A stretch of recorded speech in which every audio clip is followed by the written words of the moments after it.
കർത്താവ് സ്വർഗസ്ഥപിതാവേ, പിന്നെ ഞങ്ങൾ നിന്റെ സന്നിധിയിലേക്ക് അടുത്ത് വന്ന് പ്രാർത്ഥിക്കുന്നു. ഉൽപ്പത്തി പുസ്തകത്തിലെ അത്ഭുതങ്ങളെ കാണുവാൻ തക്കവണ്ണം ഞങ്ങൾ നിന്റെ സന്നിധിയിലായിരിക്കുമ്പോൾ പിന്നെ ഞങ്ങളോട് സംസാരിക്കുകയും ദൈവത്തിൻ്റെ വചനത്തിലെ അത്ഭുതങ്ങൾ കണ്ട് ഞങ്ങളുടെ ജീവിതത്തെ അതനുസരിച്ച് ക്രമപ്പെടുത്തുവാൻ ഞങ്ങളെ ബലപ്പെടുത്തുകയും ചെയ്യണമെന്ന് പ്രാർത്ഥിക്കുന്നു. മഹത്വം ഞങ്ങൾ നിനക്ക് കരയേറ്റുന്നു. യേശുവിൻ്റെ നാമത്തിൽ ഞങ്ങളുടെ പ്രാർത്ഥന കേൾക്കണമേ. ആമേൻ. കഴിഞ്ഞ 2 ക്ലാസ്സുകളിൽ ഉൽപ്പത്തി പുസ്തകത്തെക്കുറിച്ച് നമ്മൾ പരിശോധിക്കുകയുണ്ടായി. ബൈബിൾ സർവേയിൽ ഉൽപ്പത്തി പുസ്തകമാണ് നമ്മളിന്ന് പഠിക്കുന്നത്. ഉൽപ്പത്തി പുസ്തകം 50 അധ്യായങ്ങളുണ്ട്. 2 ഭാഗങ്ങളായിട്ട് പുസ്തകത്തെ തിരിച്ചിരിക്കുന്നു. ആദ്യത്തെ 11 അധ്യായങ്ങൾ 2000 വർഷത്തെ മാനവ ചരിത്രം പറയുമ്പോൾ 12 മുതൽ 50 വരെയുള്ള അധ്യായങ്ങൾ 350 വർഷത്തെ 4 വ്യക്തികളുടെ ജീവചരിത്രമാണ് പറഞ്ഞിരിക്കുന്നത്. അതുകൊണ്ട് ഈ പുസ്തകത്തെ തിരിക്കുമ്പോൾ ചരിത്രമെന്നും ജീവചരിത്രമെന്നും തിരിക്കാം എന്ന് നാം നേരത്തെ പറഞ്ഞത് ഓർക്കുക. അതുപോലെ തന്നെ 4 സംഭവങ്ങൾ ആദ്യത്തെ 11 അധ്യായങ്ങളിലുണ്ട് എന്ന് നാം പഠിച്ചല്ലോ. സൃഷ്ടി, വീഴ്ച, പ്രളയം, ബാബേൽ. കഴിഞ്ഞ ക്ലാസ്സുകളിൽ സൃഷ്ടിയെക്കുറിച്ചും അതുപോലെ തന്നെ വീഴ്ചയെക്കുറിച്ചും പ്രളയത്തെക്കുറിച്ചും നമ്മൾ പരിശോധിക്കുകയുണ്ടായി. ബാബേലിനെക്കുറിച്ചാണ് ഇന്ന് നമുക്ക് പഠിക്കാനുള്ളത്. പിന്നീട് 12-ാം അധ്യായം മുതൽ 50 വരെയുള്ള അധ്യായങ്ങളും പഠിക്കേണ്ടതാണ്. എന്നാൽ കഴിഞ്ഞ ക്ലാസ്സുകളിൽ പഠിച്ച കാര്യങ്ങൾ ചിലത് ഒന്നുകൂടി ഓർത്തിട്ട് ബാബേലിലേക്ക് വരുന്നത് നന്നായിരിക്കും എന്ന് ഞാൻ കരുതുന്നു. സൃഷ്ടിയെക്കുറിച്ച് നമ്മൾ പഠിച്ചത് ആദ്യത്തെ 2 അധ്യായത്തിലാണ്. വീഴ്ചയെക്കുറിച്ച് പഠിച്ചത് 3, 4 അധ്യായത്തിലാണ്. 5 മുതൽ 9 വരെയുള്ള അധ്യായത്തിലാണ് പ്രളയം കണ്ടത്. 10ഉം 11ഉം അധ്യായത്തിലാണ് ബാബേലിനെക്കുറിച്ച് പറഞ്ഞിരിക്കുന്നത്. 12-ാം അധ്യായം വരുമ്പോഴേക്കും 2ാമത്തെ ഭാഗത്തേക്ക് നമ്മൾ പ്രവേശിക്കുന്നു. ദൈവം മനുഷ്യനെ സൃഷ്ടിച്ചത് ദൈവത്തിൻ്റെ സ്വരൂപത്തിൽ ദൈവത്തിൻ്റെ സാദൃശ്യപ്രകാരം ആയിരുന്നെങ്കിലും എന്തൊക്കെയാണ് സംഭവിച്ചതെന്നുള്ളത് നിങ്ങൾ ചിന്തിക്കുമ്പോൾ എനിക്ക് തോന്നുന്നു 3 പദങ്ങൾ പറഞ്ഞു തന്നാൽ പെട്ടെന്ന് ഹിസ്റ്ററി ഓഫ് മാൻ, മനുഷ്യൻ്റെ മുഴുവൻ ചരിത്രം നിങ്ങൾക്ക് ഓർത്തിരിക്കാനായിട്ട് സാധിക്കും. ദൈവം മനുഷ്യനെ സ്വരൂപത്തിൽ സൃഷ്ടിച്ചു, എന്നാൽ അവൻ വിരൂപനായിപ്പോയി. ദൈവം ഇപ്പോൾ അവനെ രൂപാന്തരപ്പെടുത്തിക്കൊണ്ടിരിക്കുകയാണ്. അപ്പോൾ ഞാൻ പറയുന്ന 3 വാക്കുകൾ: സ്വരൂപം, വിരൂപം, രൂപാന്തരം. ഫോംഡ്, ഡീഫോംഡ്, ട്രാൻസ്ഫോംഡ് എന്ന് ഇംഗ്ലീഷിൽ വേണമെങ്കിൽ പറയാം. God formed man out of the dust of the earth. ഈ ഭൂമിയിലെ പൊടിയിൽ നിന്ന് ദൈവം മനുഷ്യനെ എന്ത് ചെയ്തു? ഫോം ചെയ്തു, രൂപപ്പെടുത്തി. അതുകൊണ്ടാണ് അവനെ സ്വരൂപത്തിലുണ്ടാക്കിയെന്ന് പറഞ്ഞത്. പക്ഷേ ഈ ഫോംഡായ മനുഷ്യന് എന്ത് സംഭവിച്ചു? അവൻ ഡീഫോംഡായിപ്പോയി, അവൻ വിരൂപനായിപ്പോയി. ആ ഫോം നഷ്ടപ്പെട്ടു പോയി. ചിലപ്പോൾ നമ്മൾ ചില അത്ലറ്റുകളെക്കുറിച്ച് ഫോമിലല്ലെന്ന് പറയാറില്ലേ, അല്ലെങ്കിൽ ഞാൻ പഴയ ഫോമിലല്ല എന്ന് ചിലരൊക്കെ പറയുന്നത് നിങ്ങൾ കേട്ടിട്ടുണ്ടാവും. അപ്പം ഒരു ഫോമിലായിരുന്ന ആൾ കുറച്ച് കഴിഞ്ഞപ്പോഴത്തേക്കും വേറൊരു രൂപത്തിലേക്ക് മാറിപ്പോയി. ഇത് തന്നെയാണ് മനുഷ്യർക്ക് സംഭവിച്ചത്.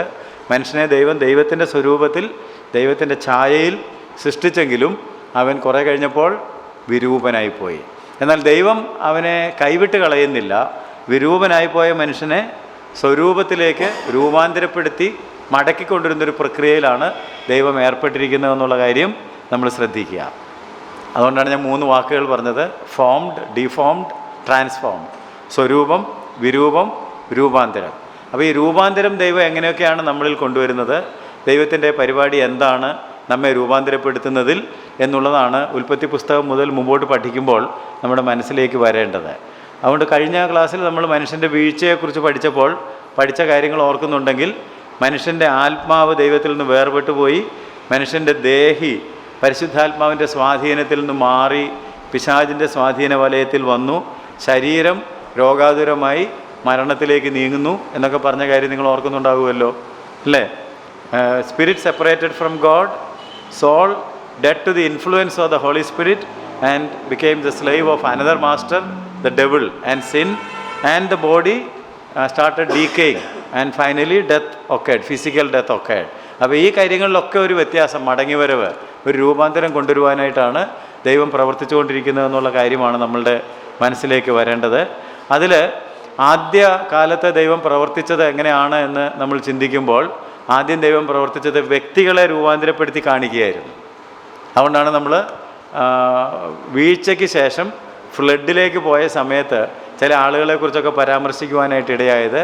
I hope you remember about ഹാനോക്കിനെ കുറിച്ച് പഠിച്ചത്, ഹാബേലിനെ കുറിച്ച് പഠിച്ചത് ഒക്കെ നിങ്ങൾ ഓർക്കുന്നുണ്ടാവും. അപ്പോൾ അവിടെയൊക്കെ ദൈവം ആ രൂപാന്തരത്തിൻ്റെ പ്രക്രിയ, എങ്ങനെയാണ് ദൈവത്തെ ആരാധിക്കേണ്ടത്, എങ്ങനെയാണ് ദൈവത്തോടു കൂടി നടക്കേണ്ടത്, എങ്ങനെയാണ് ദൈവം ന്യായവിധി അയച്ചാലും അതിൽ കൂടി കൃപ പ്രാപിച്ച് പുറത്തു വരേണ്ടത്, ഈ കാര്യങ്ങളൊക്കെ നമുക്ക് കാണിച്ചു തരാനായിട്ട് ഒരു ഹാബേലിനെ, ഒരു ഹാനോക്കിനെ, ഒരു നോഹയെ ഒക്കെ നമ്മുടെ മുമ്പിൽ ഇങ്ങനെ വരച്ച് കാണിക്കുന്നതായിട്ട് നമുക്ക് കാണാം. അപ്പോൾ ഈ ആളുകളിൽ കൂടിയാണ് ദൈവത്തിൻ്റെ ഈ രൂപാന്തരപ്പെടുത്തുന്ന പ്രക്രിയ പ്രവർത്തിക്കുന്നത് നമ്മൾ കാണേണ്ടിയിരുന്നത്. അതുകൊണ്ട് മനുഷ്യൻ വീണുപോയെന്നുള്ളത് ശരിയാണ്. വീണുപോയ മനുഷ്യൻ മരണത്തിന് വിധേയപ്പെടുന്നതാണ് 5-ാം അധ്യായത്തിലെ വിഷയം. 5-ാം അധ്യായം നമുക്ക് ചില വാക്യങ്ങൾ നോക്കുന്നത് നല്ലതായിരിക്കും. 5-ാം അധ്യായത്തിൻ്റെ 5-ാം വാക്യത്തിൻ്റെ അവസാന ഭാഗം, പിന്നെ അവൻ മരിച്ചു. ഇനി 8, 11, 14, 17, 20, 27, 31 വാക്യങ്ങൾ വായിക്കുമ്പോൾ ആ വാക്യങ്ങളിലെല്ലാം നമ്മൾ കാണുന്നത് പിന്നെ അവൻ മരിച്ചു, പിന്നെ അവൻ മരിച്ചു, പിന്നെ അവൻ മരിച്ചു, പിന്നെ അവൻ മരിച്ചു, പിന്നെ അവൻ മരിച്ചു, ഇങ്ങനെ 7-8 പ്രാവശ്യം. then he died. അപ്പം ദൈവം മനുഷ്യനോട് പറഞ്ഞു, ഈ പഴം തിന്നുന്ന നാളിൽ നീ മരിക്കും. അന്ന് തന്നെ അവൻ്റെ ശരീരം മരിച്ചില്ലെങ്കിലും കുറച്ച് കഴിഞ്ഞപ്പോൾ ആ ശരീരം മരിച്ചു എന്നുള്ളത് നിങ്ങൾക്ക് 5-ാം അധ്യായം ശ്രദ്ധാപൂർവം വായിച്ചാൽ കാണാൻ സാധിക്കും. ഓരോ ചെറിയ പാരഗ്രാഫും അവസാനിക്കുന്നത് എന്ത് പറഞ്ഞിട്ടാണ്? പിന്നെ അവൻ മരിച്ചു. നിങ്ങൾ കണ്ടെന്ന് ഞാൻ കരുതുന്നു. പിന്നെ അവൻ മരിച്ചു, പിന്നെ അവൻ മരിച്ചു, പിന്നെ. എന്നാൽ ആ അധ്യായത്തിൽ തന്നെ ഇടയ്ക്ക് ഒരാളെക്കുറിച്ച് പറയുകയാണ്, മരിക്കാത്ത ഒരാൾ. മരിച്ചു, but 1 person did not die. ഒരാൾ മരിച്ചില്ല. ആരാ മരിക്കാതിരുന്നയാൾ? ഹാനോക്ക് ദൈവത്തോടു കൂടെ നടന്നു. അതുകൊണ്ട് അവൻ കാണാതെയായി. ദൈവം അവനെ എടുത്തുകൊണ്ടു. അപ്പൊ വാക്യം വായിക്കാം. ഹാനോക്ക് ദൈവത്തോട് കൂടെ നടന്നു, ദൈവം അവനെ എടുത്തുകൊണ്ടതിനാൽ കാണാതെയായി. അപ്പം ദൈവത്തോടു കൂടെ നടന്നു, മരിക്കാതെ എടുക്കപ്പെടുന്ന ഒരവസ്ഥയിലും മനുഷ്യന് ജീവിക്കാം എന്ന് ദൈവം കാണിച്ചു കൊടുക്കുകയാണ് ചെയ്യുന്നത്. ഹാബേലിൽ കൂടി ദൈവം കാണിച്ചു കൊടുത്തത് നമ്മൾ നേരത്തെ 4-ാം അധ്യായത്തിൻ്റെ അവസാന വാക്യം വായിച്ചപ്പോൾ അവിടെ ആരാധന തുടങ്ങി എന്ന് നമ്മൾ കണ്ടു. 4:26 ആ കാലത്തിൽ ദൈവനാമത്തിലുള്ള ആരാധന ആരംഭിച്ചു. 4-ാം അധ്യായത്തിൻ്റെ 26-ാം വാക്യം. ശേത്തിനൊരു മകൻ ജനിച്ചു, അവന് ഏനോശ് എന്ന് പേരിട്ടു. ആ കാലത്ത് യഹോവയുടെ നാമത്തിലുള്ള ആരാധന തുടങ്ങി. പക്ഷെ എങ്ങനെയാണ് ശരിക്കും ആരാധിക്കേണ്ടതെന്നുള്ളത് നമുക്ക് കാണിച്ചു തരാൻ വേണ്ടിയാണ് ആരെ നിർത്തിയിരിക്കുന്നത്? ഹാബേലിനെ. ദൈവം ഹാബേലിലും അവൻ്റെ യാഗത്തിലും പ്രസാദിച്ചു, കായീനിലും അവൻ്റെ യാഗത്തിലും പ്രസാദിച്ചില്ല. അപ്പോൾ ആരാധന എങ്ങനെയാണ് നടക്കേണ്ടത്, ദൈവത്തോടു കൂടി നടക്കേണ്ടത് എങ്ങനെയാണ്? പിന്നെയും കുറച്ച് മുമ്പോട്ട് പോകുമ്പോഴാണ് നമ്മൾ നോഹയെ കാണുന്നത്. നോഹയുടെ കാലഘട്ടത്തിൽ ദൈവം ലോകത്തെ മുഴുവൻ ന്യായം വിധിക്കുന്ന തരത്തിലുള്ള ഒരു പ്രളയം അയച്ചു. എന്നാൽ ആ പ്രളയം എല്ലാവരെയും വിഴുങ്ങിക്കളഞ്ഞപ്പോൾ നോഹയ്ക്ക് ദൈവത്തിൻ്റെ കൃപ ലഭിച്ചതുകൊണ്ട് ന്യായവിധിയിൽ നിന്ന് നോഹ രക്ഷപ്പെടുന്നു. അപ്പം എങ്ങനെയാണ് ദൈവം ആളുകളെ രക്ഷിക്കുന്നത്, ദൈവത്തോടു കൂടെ നടത്തുന്നത്, രൂപാന്തരപ്പെടുത്തി എടുക്കുന്നതെന്നുള്ളത് വേണമെങ്കിൽ ശ്രദ്ധിച്ച് വായിക്കുന്ന ഒരാൾക്ക് പുസ്തകത്തിൽ കാണാം. അന്ന് ജീവിച്ചിരുന്ന ആളുകൾക്കും കാണാമായിരുന്നു. അവർ ഹാബേലിനെയും ഹാനോക്കിനെയും നോഹയൊക്കെ നോക്കിയെങ്കിൽ എന്താണ് സംഭവിച്ചുകൊണ്ടിരിക്കുന്നതെന്നുള്ളത് കൃത്യമായിട്ട് കാണാൻ സാധിക്കുമായിരുന്നു. ഇത് മനസ്സിലാക്കാനായിട്ടാണ് ഈ 2000 കൊല്ലത്തെ ചരിത്രം സംക്ഷിപ്തമായിട്ട് വേദപുസ്തകത്തിൽ രേഖപ്പെടുത്തിയിരിക്കുന്നത്. 5-ാം അധ്യായത്തിലെ ഹാനോക്കിനെ കുറിച്ച് നമ്മൾ വായിക്കുമ്പോൾ ഒന്നാമത് കാണുന്ന ഒരു കാര്യം, അവൻ ആദാം ഒളിച്ചിരുന്നു, എന്നാൽ ഹാനോക്ക് ദൈവത്തോടു കൂടെ നടന്നു. ഒളിച്ചിരിക്കുന്നില്ല, ദൈവത്തോടു കൂടെ നടക്കുന്നു. അങ്ങനെ ദൈവത്തോടു കൂടെ നടന്നതുകൊണ്ട് 24-ാം വാക്യം വായിച്ചാൽ 5-ാം അധ്യായത്തിന്റെ 24-ാം വാക്യം. ഹാനോക്ക് ദൈവത്തോട് കൂടെ നടന്നു, ദൈവം അവനെ എടുത്തുകൊണ്ടതിനാൽ കാണാതെയായി. ദൈവം അവനെ എടുത്തുകൊണ്ടു എന്ന് പറയുമ്പോൾ അവൻ ദൈവത്തിന്റെ സ്വഭാവം അവൻ ഉണ്ടായതുകൊണ്ടാണ് അവനെ എടുത്തുകൊണ്ട് ദൈവത്തിന്റെ വീട്ടിലേക്ക് പോയത്. അതുകൊണ്ട് ദൈവത്തോടു കൂടെ നടന്നതുകൊണ്ട് അവന് ദൈവ സ്വഭാവമുണ്ടായി. ഡിവൈൻ നേച്ചർ അവൻ്റെ നേച്ചറായിട്ട് മാറി. അതെങ്ങനെ അറിയുന്നത്? യൂദായുടെ പുസ്തകം വായിക്കുമ്പോൾ അവനൊരു പ്രവാചകനായിരുന്നു എന്ന് നമ്മൾ വായിക്കുന്നുണ്ട്. When you come to the book of Jude, പുതിയ നിയമത്തിൽ യൂദായുടെ പുസ്തകം ഒരധ്യായമേ ഉള്ളൂ.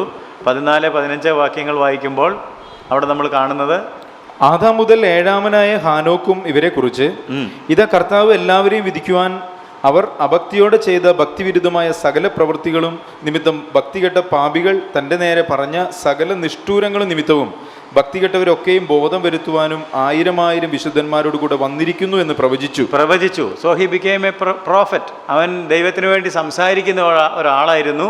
അപ്പോൾ ഈ ജീവിച്ചിരുന്ന 365 കൊല്ലവും അവൻ എന്ത് ചെയ്ത് കാണും? ദൈവത്തെക്കുറിച്ച് ആളുകളോട് ഹി ടോക്ക്ഡ് അബൌട്ട് ഗോഡ്. ദൈവത്തെക്കുറിച്ചും ദൈവിക കാര്യങ്ങളെക്കുറിച്ചും അദ്ദേഹം പ്രവചിച്ച കാര്യം നിങ്ങൾ ആരെങ്കിലും ശ്രദ്ധിച്ചോ എന്ന് എനിക്കറിയത്തില്ല. യേശുക്രിസ്തുവിൻ്റെ 2ാം വരവാണ് പ്രവചിച്ചത്, സെക്കൻഡ് കമ്മിങ്. ഇതവൻ 1000 ദൂതന്മാരോടുകൂടെ. അപ്പം യേശുവിൻ്റെ 1ാം വരവും 2ാം വരവും ദൈവത്തിൻ്റെ പദ്ധതികളും ഒക്കെ ദൈവത്തോടു കൂടെ നടന്നപ്പോൾ ആര് പിടിച്ചെടുത്തു? ഹാനോക്ക് പിടിച്ചെടുത്തു. അതെല്ലാം തൻ്റെ ജനത്തോട് അവൻ പ്രസംഗിച്ചു. പക്ഷെ അവരാരും തന്നെ അതിലൊന്നും വിശ്വസിച്ചില്ല. അതുകൊണ്ട് അവിടെ താഴെ പിന്നെ എഴുതിയിട്ടുണ്ട്, പിന്നെ അവൻ മരിച്ചു. ഹാനോക്കല്ല. ആരാ മരിച്ചത്? ഇത് വിശ്വസിക്കാത്ത ജനങ്ങളൊക്കെ മരിച്ചു. അവൻ ദൈവം എടുക്കപ്പെട്ടതിനാൽ കാണാതെ ദൈവത്തിൻ്റെ കൂടെ ദൈവത്തിൻ്റെ വീട്ടിലേക്ക് പോയി. എന്നാൽ ബാക്കിയുള്ളവരൊക്കെയും മരിക്കുന്നു. അത് കഴിഞ്ഞിട്ട് നമ്മൾ കുറച്ചുകൂടെ മുമ്പോട്ട് വരുമ്പോഴാണ് ഫ്ലഡ് എന്നുള്ളത് കണ്ടത്. അല്ലെങ്കിൽ കഴിഞ്ഞ ക്ലാസ്സിൽ നമ്മൾ അവസാനം പഠിച്ചു നിർത്തിയത് പ്രളയം. 5 മുതൽ 9 വരെയുള്ള അധ്യായത്തിൽ പ്രളയത്തെക്കുറിച്ചാണ് കണ്ടത്. ആ സമയത്ത് നമ്മൾ കണ്ട പ്രധാനപ്പെട്ട കാര്യങ്ങൾ, ഒന്നാമത് വംശാവലിയുടെ കാര്യം കണ്ടു. ഈ പുസ്തകത്തെ മോശ തിരിച്ചിരുന്നത് വംശാവലിയുടെ അടിസ്ഥാനത്തിലാണ്. 10 വംശാവലികളുണ്ടെന്നുള്ള കാര്യം കണ്ടു. അതുപോലെ തന്നെ ഈ പുസ്തകത്തിനകത്ത് ഈ അധ്യായത്തിൽ വരുമ്പോൾ 5-ാം അധ്യായം കഴിഞ്ഞ് 6ലേക്ക് കയറുമ്പോൾ ദൈവത്തിൻ്റെ മക്കളും മനുഷ്യരും തമ്മിലുള്ള മിക്സിങ് നടക്കുന്നതായിട്ട് നമ്മൾ കണ്ടു. ദൈവത്തെ അറിഞ്ഞവരും ദൈവത്തെ അറിയാത്തവരും തമ്മിൽ മിക്സ്ഡപ്പ് ആകുന്നു. അതിൻ്റെ അർത്ഥം അവരുടെ കുടുംബജീവിതം വികലമായി തീരുന്നു. പിന്നീട് ദൈവം വളരെ വ്യക്തമായിട്ട് പറയുന്നുണ്ട്, ഇണയില്ലാ പിണ കൂടരുത്, നിങ്ങൾക്ക് ചില വ്യവസ്ഥകൾ വേണം. അപ്പോൾ അത് പണ്ടും ദൈവം കമ്മ്യൂണിക്കേറ്റ് ചെയ്തിരുന്നതാണ്. ആ വ്യവസ്ഥകൾ എഴുതി കൊടുത്തിരുന്നില്ലെന്ന് മാത്രമേ ഉള്ളൂ. വ്യവസ്ഥ വിട്ട് ഇൻ്റർമിക്സിങ് നടന്നതുകൊണ്ട് ഉണ്ടായ അപകടങ്ങൾ എന്തൊക്കെയാണ്, കുടുംബജീവിതത്തിൻ്റെ പ്രാധാന്യം എന്താണ്, ഈ കാര്യങ്ങളാണ് 6 മുതലുള്ള അധ്യായങ്ങളിൽ നമ്മൾ കാണുന്നത്. അതുകൊണ്ട് തന്നെ നോഹയെക്കുറിച്ച് പറഞ്ഞിരിക്കുന്ന ഏറ്റവും പ്രധാനപ്പെട്ട കാര്യം, നമ്മൾ പുതിയ നിയമത്തിൽ വരുമ്പോൾ നോഹ തൻ്റെ കുടുംബത്തിൻ്റെ രക്ഷയ്ക്ക് വേണ്ടി ഒരു പെട്ടകം തീർത്തു. നോഹ എന്തിന് പ്രതീകമായിട്ട് നിൽക്കുന്നത്? കുടുംബജീവിതത്തിൻ്റെ സംരക്ഷകനായിട്ടാണെന്ന് ഞാൻ പറയും. കുടുംബജീവിതം താറുമാറായിക്കൊണ്ടിരുന്ന ഒരു കാലഘട്ടത്തിൽ കുടുംബജീവിതം സംരക്ഷിക്കപ്പെടുന്നതിൻ്റെ പ്രാധാന്യം എന്താണെന്ന് നമുക്ക് കാണിച്ചു തരുന്ന ഏറ്റവും മഹത്തായ വ്യക്തിത്വമാണ് ആര്? നോഹ. തൻ്റെ കുടുംബത്തിൻ്റെ രക്ഷയ്ക്കായി ഒരു പെട്ടകം തീർത്തു. നമ്മുടെയൊക്കെ ഉത്തരവാദിത്തമാണ്. നമ്മൾ രക്ഷിക്കപ്പെട്ടാൽ പോരാ, നമ്മുടെ കൂട്ടാളിയെയും കൂടെ, രക്ഷയ്ക്ക് കൂട്ടവകാശിയായിരിക്കുന്ന നമ്മുടെ ഭാര്യയെയും ഭർത്താവിനെയും കുഞ്ഞുങ്ങളെയും എല്ലാം ഈ പെട്ടകത്തിനകത്ത് കയറ്റി ദൈവസന്നിധിയിലേക്ക് എത്തിക്കുക എന്നുള്ളൊരു വലിയ ഉത്തരവാദിത്വം ദൈവത്തെ അറിഞ്ഞ ആളുകൾക്കെല്ലാം ദൈവം തന്നിട്ടുണ്ട്. അത് നോഹയിൽ കൂടിയാണ് ആദ്യം വെളിപ്പെടുത്തിയതെന്നുള്ള കാര്യം ഓർക്കുക. അവിടെ ദൈവം ന്യായവിധി അയച്ചത്, പക്ഷേ in the midst of judgement, ന്യായവിധിയുടെ നടുവിലും ഒരാൾക്ക് ദൈവത്തിൻ്റെ കൃപ ലഭിച്ചു എന്നാണ് നാം കാണുന്നത്. ദൈവത്തിൻ്റെ കൃപ. അപ്പോൾ ഈ കാലഘട്ടത്തിലെ ഭൂമിയുടെ അവസ്ഥ എന്തായിരുന്നെന്നും എന്തുകൊണ്ട് നോഹയ്ക്ക് കൃപ ലഭിച്ചുവെന്നും എങ്ങനെയാണ് ദൈവം നോഹയെ വിടുവിച്ചതെന്നുള്ളതും ചില വാക്യങ്ങൾ കഴിഞ്ഞ പ്രാവശ്യം വായിക്കാൻ വിട്ടുപോയ ചില വാക്യങ്ങൾ ക്ലാസ് തീരാറായപ്പോഴാണ് നമ്മൾ ഈ കാര്യം പഠിച്ചത്. ഒന്ന് വായിച്ചിട്ട് നമുക്ക് അടുത്ത സംഭവത്തിലേക്ക് പോകുന്നത് നന്നായിരിക്കും. ഈ കാലഘട്ടത്തിൽ ദൈവം ഇങ്ങനെ ഒരു ശക്തമായ ന്യായവിധി അയക്കുവാൻ എന്താണ് കാരണം എന്ന് നമുക്ക് നോക്കാം. 6-ാം അധ്യായത്തിൻ്റെ 5-ാം വാക്യം, ഭൂമിയിൽ മനുഷ്യന്റെ ദുഷ്ടത വലിയതെന്നും അവന്റെ ഹൃദയ വിചാരങ്ങളുടെ നിരൂപണമൊക്കെയും എല്ലായ്പ്പോഴും ദോഷമുള്ളതത്രേ എന്ന് യഹോവ കണ്ടു. അപ്പോൾ ദൈവം കണ്ട ഒരു പ്രധാനപ്പെട്ട കാര്യം എന്താണെന്ന് ചോദിച്ചാൽ, മനുഷ്യൻ്റെ ദുഷ്ടത വലിയത്. അതെവിടുന്നാണ് വന്നത്? മനുഷ്യൻ്റെ ഹൃദയത്തിൻ്റെ നിരൂപണങ്ങൾ എല്ലായ്പ്പോഴും തിങ്കിങ് ആണ് കുഴപ്പമുണ്ടാക്കുന്നത്. അവൻ്റെ തിങ്കിങ് ഡാർക്കൻഡായി അല്ലേ, അവരുടെ നിരൂപണങ്ങളിൽ അവർ വ്യർത്ഥരായി തീർന്നു. അവരുടെ മനസ്സ് കുരുടായിപ്പോയി. അവർക്ക് സുവിശേഷത്തിൻ്റെ ദൈവത്തിൻ്റെ മഹത്വം കാണാൻ കഴിയാത്ത ഒരവസ്ഥയുണ്ടായി. അങ്ങനെ അവരുടെ നിരൂപണങ്ങളിൽ അവർ വ്യർത്ഥരായി തീർന്നു. 11-12 വാക്യങ്ങൾ വായിച്ചാൽ 6-ാം അധ്യായത്തിൻ്റെ, എന്നാൽ ഭൂമി ദൈവത്തിന്റെ മുൻപാകെ വഷളായി, ഭൂമി അതിക്രമം കൊണ്ട് നിറഞ്ഞിരുന്നു. ദൈവം ഭൂമിയെ നോക്കി അത് വഷളായി എന്ന് കണ്ടു. സകല ജഡവും ഭൂമിയിൽ തന്റെ വഴി വഷളാക്കിയിരിക്കുന്നു. സകല ജഡവും ഭൂമിയിൽ തന്റെ വഴി വഷളാക്കി. 13-ാം വാക്യം വായിച്ചാൽ, ദൈവം നോഹയോട് കൽപ്പിച്ചത് എന്തെന്നാൽ, സകല ജഡത്തിന്റെയും അവസാനം എന്റെ മുൻപിൽ വന്നിരിക്കുന്നു. ഭൂമി അവരാൽ അതിക്രമം കൊണ്ട് നിറഞ്ഞിരിക്കുന്നു. ഞാൻ അവരെ ഭൂമിയോടെ കൂടെ നശിപ്പിക്കും. അപ്പം ഭൂമിയിൽ മനുഷ്യന്റെ ദുഷ്ടത, അവൻ്റെ വഷളത്തരം, അവൻ്റെ അതിക്രമം, ഇതെല്ലാം ദൈവം കണ്ടിട്ടാണ്. ഇതെല്ലാം കഴിഞ്ഞതിന് ശേഷം ദൈവം നോഹയോടൊരു ഉടമ്പടി ചെയ്യുമ്പോൾ 8-ാം അധ്യായത്തിൻ്റെ 21-ാം വാക്യത്തിലും ഈ കാര്യം റിമൈൻഡ് ചെയ്യുന്നുണ്ട്. 8-ന്റെ യഹോവ സൗരഭ്യവാസന മണത്തപ്പോൾ യഹോവ തന്റെ ഹൃദയത്തിൽ അരുളി ചെയ്തത്, ഞാൻ മനുഷ്യന്റെ നിമിത്തം ഇനി ഭൂമിയെ ശപിക്കുകയില്ല. മനുഷ്യന്റെ മനോനിരൂപണം ബാല്യം മുതൽ ദോഷമുള്ളവയാകുന്നു. അപ്പൊ മനുഷ്യനിൽ ദൈവം കണ്ട ഏറ്റവും വലിയ കുഴപ്പം എന്താണ്? അവന്റെ മനോനിരൂപണം ബാല്യം മുതൽ ദോഷമുള്ളതാണ്. അതുകൊണ്ട് നമ്മുടെ ആത്മീയത നന്നാകണമെന്നുണ്ടെങ്കിൽ നമ്മുടെ ചിന്തകൾ നന്നാക്കണം, നമ്മുടെ നിരൂപണങ്ങൾ നന്നാക്കണം. മനുഷ്യൻ ചിന്തയിലാണ് കുഴപ്പങ്ങളൊക്കെ ഉണ്ടാക്കുന്നത്. അതുകൊണ്ട് ചിന്തിക്കേണ്ടത് ദൈവത്തിൻ്റെ ആത്മാവിൻ്റെ ശക്തിയാൽ നാം ചിന്തിക്കാനായിട്ട് പഠിക്കണം. ആ ചിന്താജീവിതം എന്ന് പറയുന്നത് വളരെ പ്രധാനപ്പെട്ടതാണ്. നമ്മുടെ ആത്മീയ ജീവിതത്തിൻ്റെ തോത് നമ്മുടെ ചിന്താജീവിതമാണ്, പ്രവൃത്തികളല്ല, ചിന്തയാണ്. കാരണം ദൈവം കാണുന്നത് പ്രവൃത്തിയല്ല, ഹൃദയങ്ങളെയും അന്തര ഇന്ദ്രിയങ്ങളെയും ചിന്തകളെയാണ്. അപ്പോൾ ഈ മനുഷ്യരുടെ എല്ലാം ചിന്ത ദൈവം നോക്കിയപ്പോൾ അവരുടെ നിരൂപണങ്ങൾ ദോഷമുള്ളത്, അവൻ്റെ മനോനിരൂപണങ്ങൾ ബാല്യം മുതൽ തന്നെ ദോഷമുള്ളത്, അവർ പല പ്രാവശ്യം എടുത്ത് പറയുന്നുണ്ട്. അവരുടെ നിരൂപണം, അവരുടെ ചിന്തകൾ ദോഷമുള്ളത്, ചിന്തിച്ച് മനസ്സിൽ നിറഞ്ഞതാണ് വാവുകൊണ്ട് പ്രസ്താവിച്ചതും കൈകൊണ്ട് പ്രവർത്തിച്ചതും. അതുകൊണ്ട് ഈ കാര്യമാണ് ദൈവത്തെ ഈ ന്യായവിധിക്കായിട്ട് പ്രേരിപ്പിച്ചതെന്നുള്ള കാര്യം ഒരിക്കലും മറന്നു പോകരുത്. എന്നാൽ ഇങ്ങനെ ഇരുന്നപ്പോൾ നോഹയ്ക്ക് ദൈവത്തിൻ്റെ കൃപ ലഭിച്ചത് എങ്ങനെയാണെന്നുള്ളതും കൂടി നമ്മൾ നോക്കണം. 8, 9, 10 വാക്യങ്ങൾ 6-ാം അധ്യായത്തിൻ്റെ എന്തെല്ലാം നോഹയുടെ ജീവിതത്തിൽ സംഭവിച്ചു എന്ന് നോക്കിയാട്ടെ. എന്നാൽ നോഹയ്ക്ക് യഹോവയുടെ കൃപ ലഭിച്ചു. നോഹയുടെ വംശപാരമ്പര്യം എന്തെന്നാൽ നോഹ നീതിമാനും തന്റെ തലമുറയിൽ നിഷ്കളങ്കനുമായിരുന്നു. നോഹ ദൈവത്തോട് കൂടെ നടന്നു. ശേം, ഹാം, യാഫെത്ത് എന്ന 3 പുത്രന്മാരെയും നോഹ ജനിപ്പിച്ചു. അപ്പൊ ഏതാണ്ട് ഹാനോക്ക് ചെയ്ത കാര്യം തന്നെയാണ് ആരും ചെയ്തത്. ശ്രദ്ധിച്ചോ? അത് ഹാനോക്ക് ചെയ്ത കാര്യങ്ങളൊക്കെ നോഹ കണ്ടു കാണും. ഹാനോക്ക് ചെയ്ത കാര്യം തന്നെയാണ് ആരും ചെയ്തത്, നോഹ ചെയ്തത്. നോഹ എന്തൊക്കെ ചെയ്തതെന്ന് നമ്മളിപ്പോൾ വായിച്ചത്. കൃപ ലഭിച്ചു, നീതിമാനായി, നിഷ്കളങ്കനായി, ദൈവത്തോടു കൂടെ നടന്നു, പുത്രന്മാരെ ജനിപ്പിച്ചു. ഇത് തന്നെയാണ് ആരും ചെയ്തത്, ഹാനോക്കും ചെയ്തത്. ഹാനോക്ക് ദൈവത്തോടു കൂടെ നടന്നു, ഹാനോക്ക് മക്കളെ ജനിപ്പിച്ചു. അപ്പോൾ അതുകൊണ്ട് കൃപ ലഭിച്ചു, നീതിമാനായി, നിഷ്കളങ്കനായി, ദൈവത്തോടു കൂടെ നടന്നു, മക്കളെ ജനിപ്പിച്ചു. അപ്പോൾ ഈ ഒരു ജീവിതചര്യയാണ് മനുഷ്യരിൽ നിന്ന് ദൈവം പ്രതീക്ഷിച്ചത്. ആ പ്രതീക്ഷ അസ്ഥാനത്തായതുകൊണ്ടാണ് ദൈവത്തിന് മനുഷ്യനെ ന്യായം വിധിക്കേണ്ടതായിട്ട് വന്നത്. പെട്ടകത്തിൻ്റെ ഡീറ്റെയിൽസും മഴ പെയ്തതിൻ്റെ ദിവസത്തിൻ്റെ കണക്കും അകത്ത് കയറ്റിയ മൃഗങ്ങളുടെ കണക്കും ഒക്കെ നിങ്ങൾക്ക് വായിച്ചാൽ കണ്ടുപിടിക്കാവുന്നത് മാത്രമേ ഉള്ളൂ. അതൊന്നും ഞാൻ വിവരിക്കാനായിട്ട് താല്പര്യപ്പെടുന്നില്ല. എന്നാൽ പ്രളയം കഴിഞ്ഞപ്പോൾ ഇവർ പുറത്തിറങ്ങിക്കഴിഞ്ഞപ്പോൾ നോഹ ചെയ്ത പ്രധാനപ്പെട്ട കാര്യം എന്താണ്? ഒരു യാഗപീഠം പണിതു, ദൈവത്തിന് സൗരഭ്യവാസനയുള്ള ഒരു യാഗം അർപ്പിച്ചു. 8-ാം അധ്യായത്തിൻ്റെ 15-ാം വാക്യം മുതൽ വായിച്ചാൽ, ദൈവം നോഹയോട് അരുളി ചെയ്തത്, നീയും നിന്റെ ഭാര്യയും പുത്രന്മാരുടെ ഭാര്യമാരും പെട്ടകത്തിൽ നിന്നും പുറത്തിറങ്ങുവിൻ. പറവകളും മൃഗങ്ങളും നിലത്തിഴയുന്ന ഇഴജാതിയായ സർവ്വജഡത്തിൽ നിന്നും നിന്നോട് കൂടെ ഇരിക്കുന്ന സകല ജീവികളെയും പുറത്തു കൊണ്ടുവരിക. അവ ഭൂമിയിൽ അനവധിയായി വർദ്ധിക്കുകയും പെറ്റുപെരുകയും ചെയ്യട്ടെ. അങ്ങനെ നോഹയും അവന്റെ പുത്രന്മാരും പുത്രന്മാരുടെ ഭാര്യമാരും പുറത്തിറങ്ങി. സകല മൃഗങ്ങളും ഇഴജാതികളും ഒക്കെയും എല്ലാ പറവകളും ഭൂചരങ്ങളൊക്കെയും ജാതിയായി പെട്ടകത്തിൽ നിന്ന് ഇറങ്ങി. നോഹ യഹോവയ്ക്ക് ഒരു യാഗപീഠം പണിതു. ശുദ്ധിയുള്ള സകല മൃഗങ്ങളിലും ശുദ്ധിയുള്ള എല്ലാ പറവകളിലും ചിലതെടുത്ത് യാഗപീഠത്തിന്മേൽ ഹോമയാഗം അർപ്പിച്ചു. യാഗം കഴിച്ചു. അപ്പം യാഗം കഴിച്ചു കഴിഞ്ഞപ്പോൾ യഹോവ സൗരഭ്യവാസന മണത്തപ്പോൾ യഹോവ തന്റെ ഹൃദയത്തിൽ അരുളി ചെയ്തത്. അപ്പൊ ദൈവം ഒരു ഉടമ്പടി, ഒരു നിയമം നോഹയുമായിട്ട് ചെയ്തു. അപ്പോൾ ദൈവത്തെ ആരാധിച്ചു. അപ്പം ഞാൻ പറയാൻ വന്ന മറ്റൊരു കാര്യം, ചിലർക്കൊരു സംശയം പെട്ടെന്ന് ചോദിക്കാറുണ്ട്. ഈരണ്ടാണ് അകത്ത് കയറ്റിയത്. അപ്പോൾ യാഗം കഴിച്ചു കഴിഞ്ഞപ്പോൾ ആ സ്പീഷീസ്, ആ ജാതി എക്സ്റ്റിങ്ക്റ്റ് ആയി പോയില്ലേ? പിന്നെ അതിൻ്റെ ഇണയില്ലാതെ ഒരു ഗതികേടുണ്ടായില്ലേ? അപ്പോൾ നമ്മൾ വായന ശരിയല്ലാത്തത് കൊണ്ടാണ്.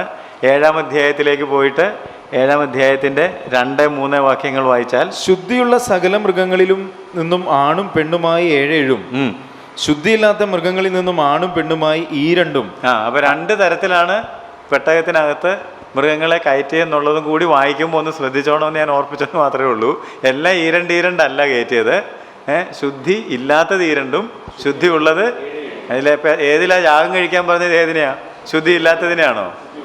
അപ്പോൾ അതിന് 2-3 യാഗം കഴിച്ചാലും ബാലൻസ് പിന്നെ നിപ്പുണ്ടെന്നുള്ള കാര്യം മറന്നു പോകരുത്.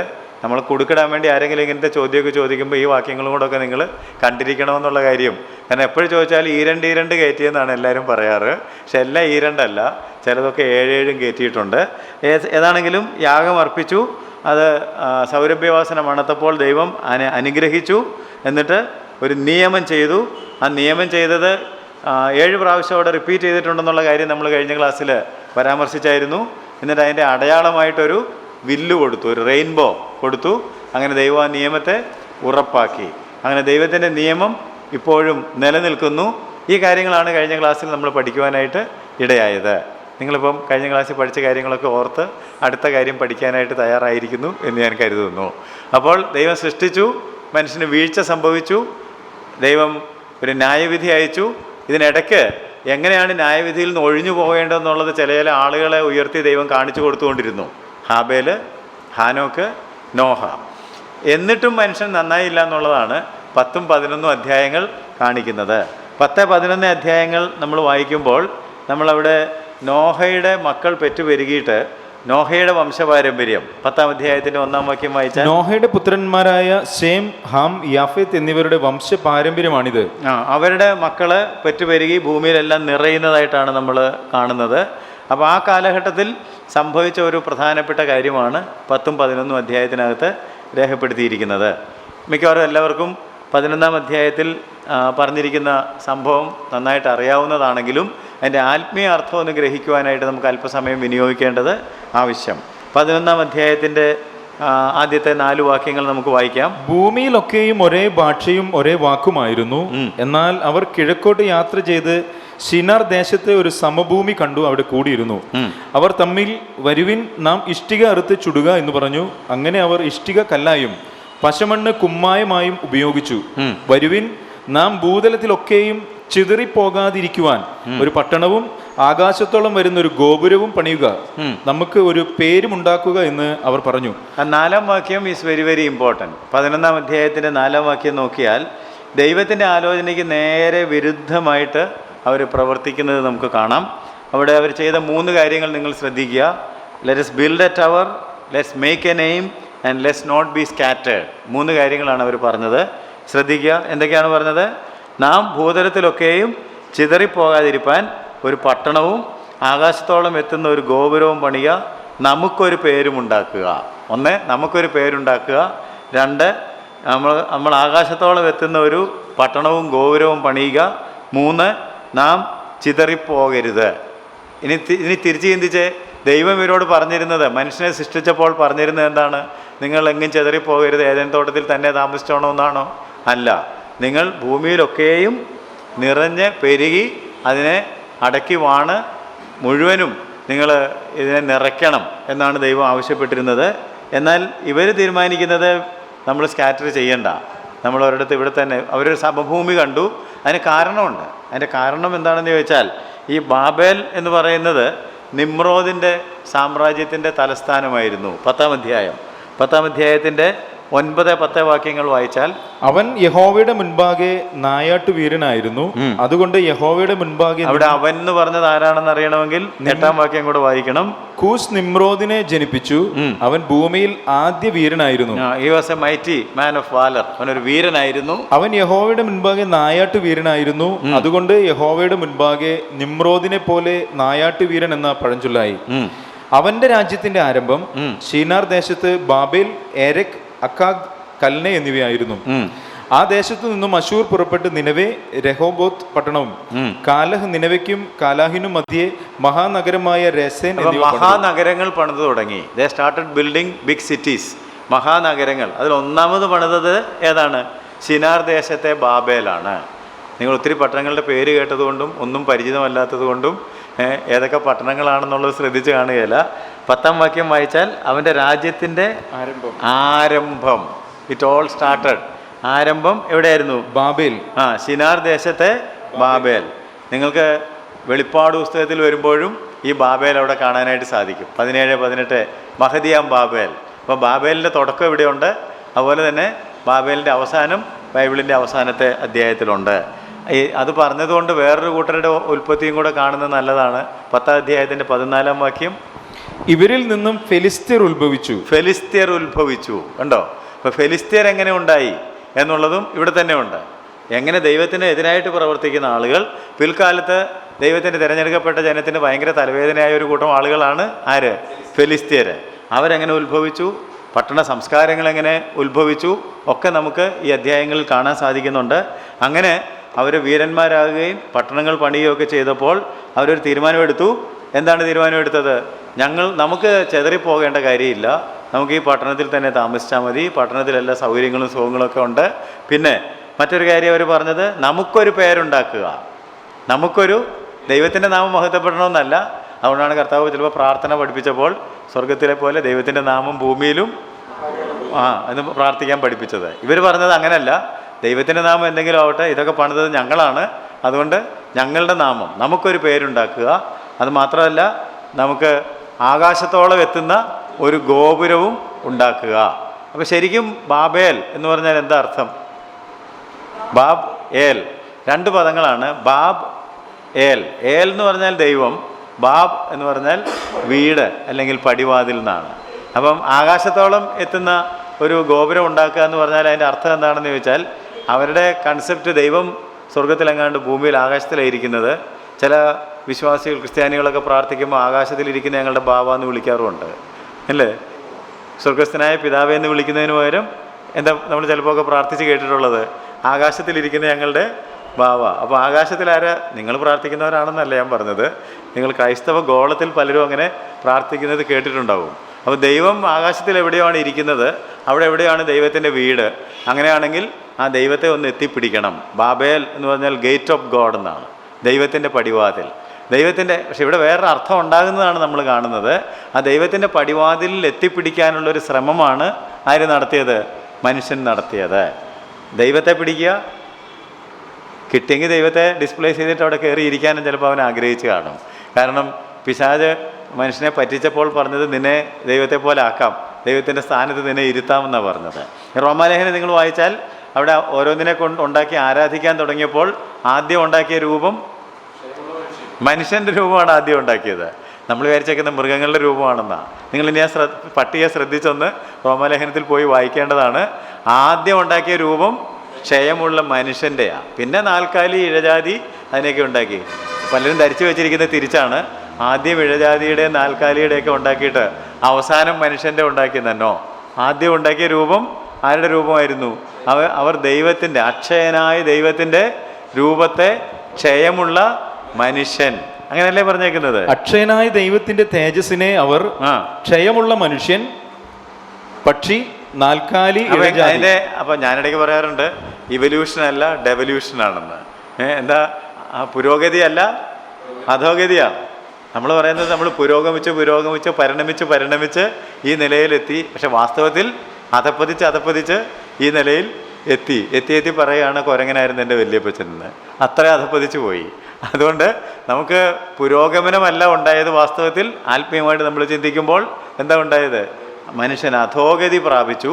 എന്നിട്ട് ദൈവത്തെ മറന്നിട്ട് ഞാൻ ദൈവത്തിൻ്റെ സ്ഥാനത്താണെന്ന് പറഞ്ഞ് മനുഷ്യനെ ദൈവത്തിൻ്റെ സ്ഥാനത്ത് അവരോധിക്കാനായിട്ട് നടത്തിയ പരിശ്രമമാണ് ബാബേലിൽ നമ്മൾ കാണുന്നത്. സോ അവരുടെ മിസ്റ്റേക്ക് എന്താണെന്ന് ചോദിച്ചാൽ, അവർ ആകാശത്തോളം എത്തുന്ന ഒരു ഗോപുരം പണിതു, അവർ ഒരു പേരുണ്ടാക്കാനായിട്ട് ആഗ്രഹിച്ചു, അവർ ഭൂമിയിൽ ചിതറിപ്പോകണ്ട എന്നുള്ളൊരു തീരുമാനത്തിലേക്ക് എത്തി. ഇത് മൂന്നും ദൈവത്തിൻ്റെ കൽപ്പനകൾക്ക് തികച്ചും വിരുദ്ധമായിരുന്നു എന്നുള്ള കാര്യം നിങ്ങൾ മറന്നു പോകരുത്.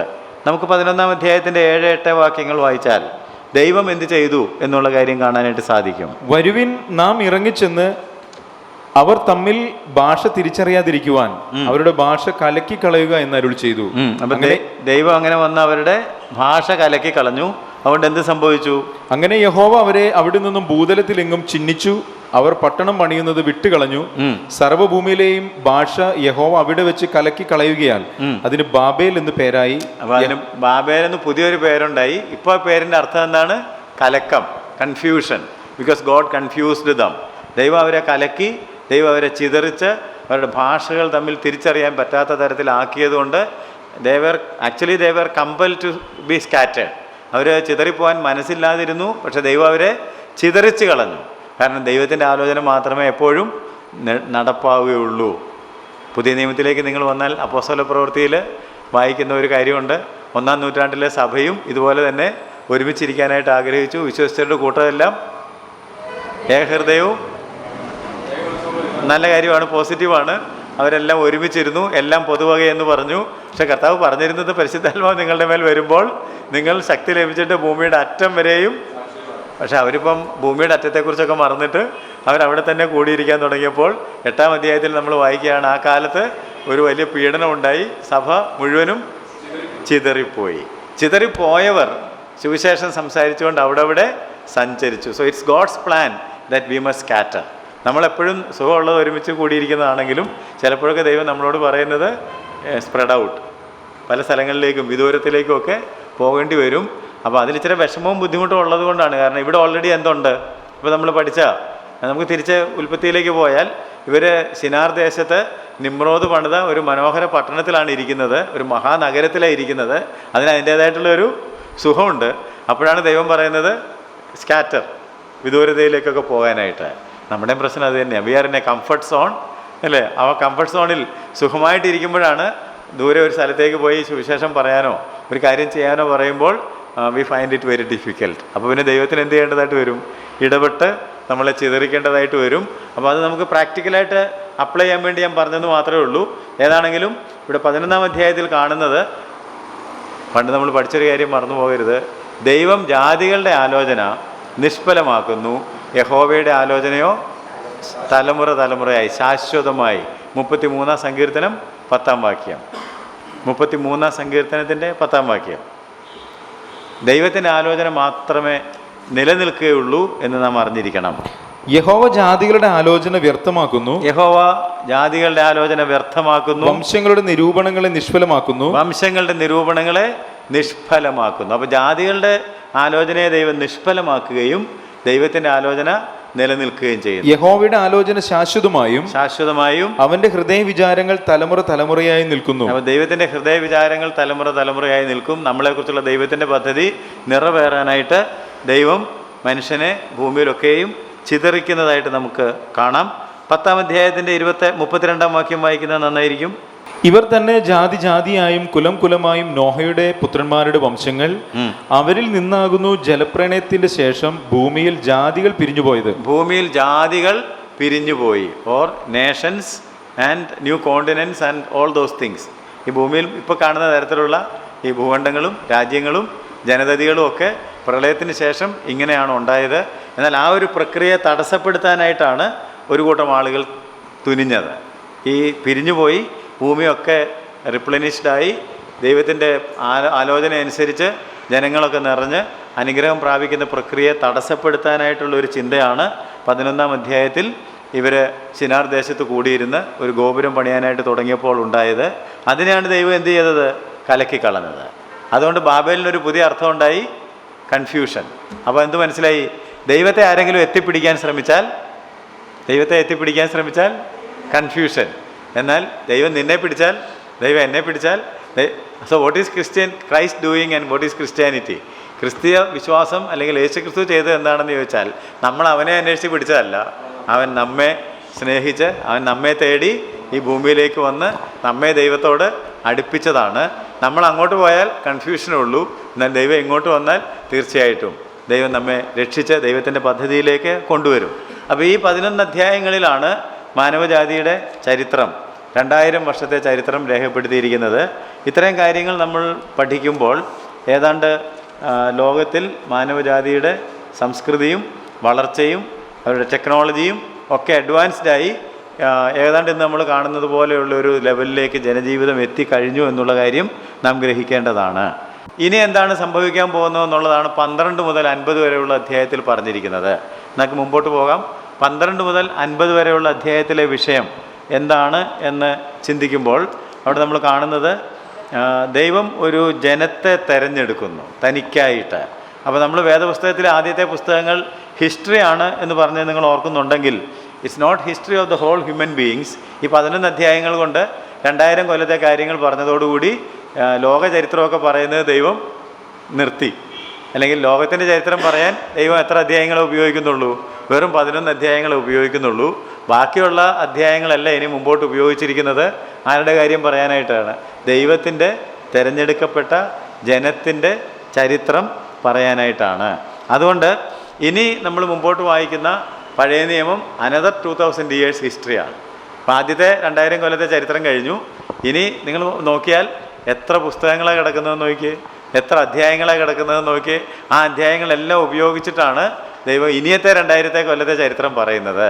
ആദ്യത്തെ 2000 കൊല്ലത്തിൻ്റെ ചരിത്രം വളരെ ചുരുക്കമായിട്ട് സംക്ഷിപ്തമായിട്ട് 4 സംഭവങ്ങൾ കൂടി പറഞ്ഞു തീർത്തപ്പോൾ ഇനി വരാനിരിക്കുന്ന അല്ലെങ്കിൽ മുമ്പോട്ട് കിടക്കുന്ന 2000 കൊല്ലത്തിൻ്റെ ചരിത്രം ദൈവത്തിൻ്റെ ജനത്തെ.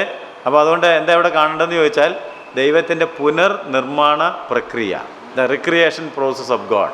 ദൈവം എങ്ങനെയാണ് നേരത്തെ ഞാൻ നിങ്ങളെ ഓർമ്മിപ്പിച്ചതുപോലെ ഡീഫോംഡായി പോയ മനുഷ്യനെ ട്രാൻസ്ഫോംഡ് ആക്കി എടുക്കുന്നത്.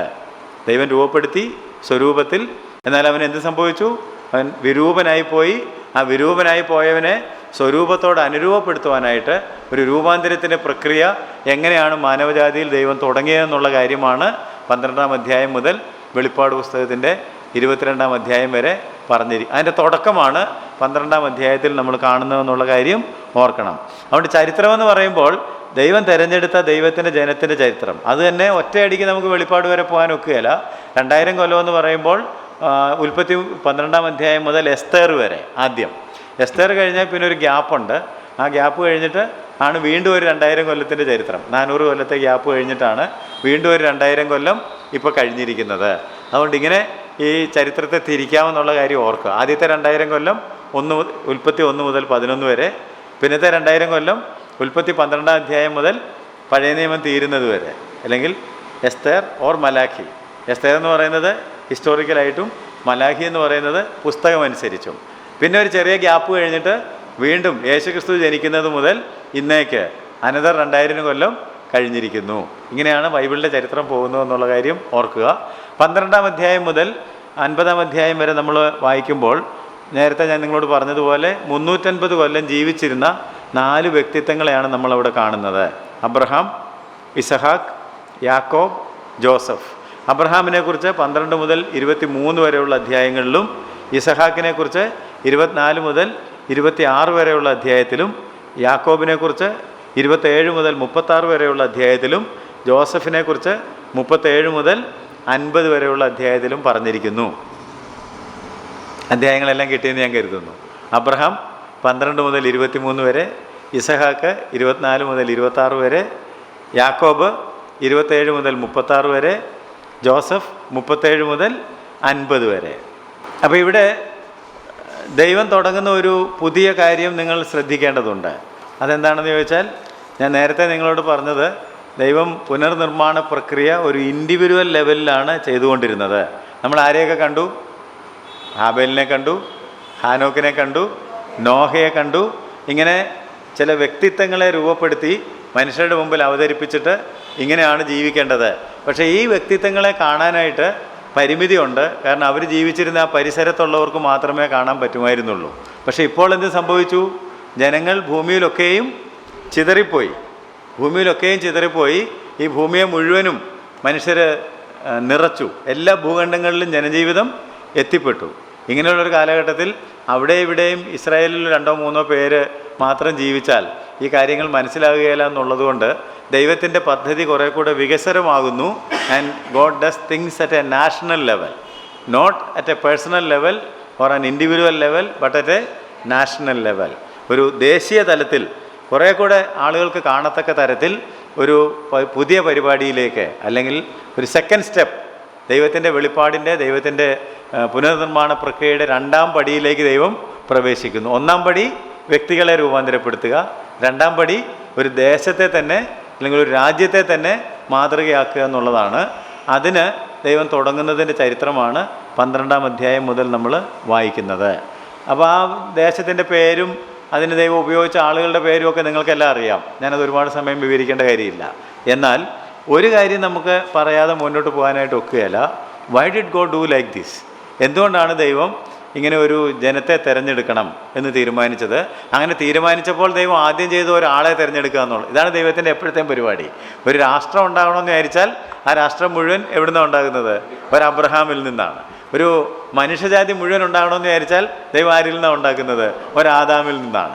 ഒരു പുതിയ സഭ അല്ലെങ്കിൽ പുതുതായി ജനിച്ച ഒരു കൂട്ടം ഉണ്ടാകണമെന്ന് വിചാരിച്ചാൽ ഒരു യേശുവിൽ നിന്നാണ് ദൈവം അത്. So this is God's program എന്നുള്ള കാര്യം നമ്മൾ എപ്പോഴും മനസ്സിലാക്കണം. ദൈവം is after man and not methods or projects. നമ്മൾ പ്രോജക്റ്റുകളും മെത്തേഡുകളും നോക്കി നടക്കുമ്പോൾ ദൈവം ചില ആളുകളെ നോക്കിയാണ് നടക്കുന്നത്. ആദ്യം ഒരു ആദാം, പിന്നെ ഒരു അബ്രഹാം, പിന്നെ ഒരു യേശു, അല്ലേ, ഒരു ദാവീദ്, ഒരു ഡാനിയേൽ. അതുകൊണ്ട് നമുക്ക് ആളുകൾ പ്രധാനപ്പെട്ടതാണ്. ഇനിയുള്ള അധ്യായങ്ങളെല്ലാം ദൈവം 4 ആളുകളെക്കുറിച്ച് പറയാൻ, അല്ല ചിലപ്പോൾ ഞാനിങ്ങനെ പറയാറുണ്ട്, ഈ 2000 കൊല്ലത്തെ ചരിത്രം പറയാൻ 11 അധ്യായം ഉപയോഗിച്ച ദൈവം 4 ആളുകളെക്കുറിച്ച് പറയാൻ തുടങ്ങിയപ്പോൾ കൂടുതൽ വാചാലനായി. എത്ര അധ്യായങ്ങൾ പറഞ്ഞിട്ടും അങ്ങോട്ട് തീരുന്നില്ല. അബ്രഹാമിനെക്കുറിച്ച് 12-ാം അധ്യായം മുതൽ തുടങ്ങിയിട്ട് 23-ാം അധ്യായമായിട്ടും അത് തീരുന്നില്ല. അതുകൊണ്ട് പിന്നീട് നമ്മൾ മുന്നോട്ട് വായിച്ചു വരുമ്പോൾ പുതിയ നിയമത്തിൽ എബ്രായ ലേഖനത്തിലും റോമാലേഖനത്തിലും യാക്കോബിൻ്റെ ലേഖനത്തിലും ഒക്കെ പിന്നെയും ആരെക്കുറിച്ച് പറഞ്ഞുകൊണ്ടിരിക്കുകയാണ്? അബ്രഹാമിനെ കുറിച്ച് പറഞ്ഞുകൊണ്ടിരിക്കുകയാണ്. അതുപോലെ ഇസ്ഹാക്കിനെക്കുറിച്ചും ജോസഫിനെക്കുറിച്ചും ഒക്കെ വീണ്ടും വീണ്ടും ഇങ്ങനെ സംസാരിച്ചുകൊണ്ടിരിക്കുകയാണ്.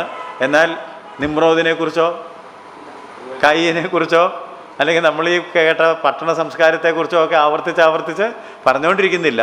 ഈ പട്ടണ സംസ്കാരത്തിന് എന്ത് സംഭവിച്ചു എന്ന് വെളിപ്പാട് പുസ്തകത്തിൻ്റെ 17ഉം 18ഉം അധ്യായത്തിൽ പറഞ്ഞെന്ന് മാത്രമേ ഉള്ളൂ. ഇതെങ്ങനെ ക്ലോസ് ആയി എന്നുള്ളത് പറയുന്നുണ്ട്, ഇതെങ്ങനെ തുടർന്നു എന്നുള്ള കാര്യം പറയുന്നില്ല. അപ്പോൾ ഈ ദൈവത്തിൻ്റെ പ്രതിപാദന രീതി തന്നെ നമ്മൾ മനസ്സിലാക്കേണ്ട ഒരു കാര്യമാണ്. ദൈവത്തിൻ്റെ താല്പര്യം എന്നിലും നിങ്ങളിലുമാണ്, മനുഷ്യരിലാണ്. അപ്പോൾ അതുകൊണ്ട് ദൈവം ഒരു മനുഷ്യനെ തിരഞ്ഞെടുത്ത് അങ്ങനെ പറഞ്ഞിട്ടുണ്ട്, ദൈവം ഭൂമിയിലെല്ലാം കുടിയിരിപ്പാൻ ഒരു മനുഷ്യനിൽ നിന്ന് സകല ലോകത്തെയും സൃഷ്ടിച്ചു. That is God's plan.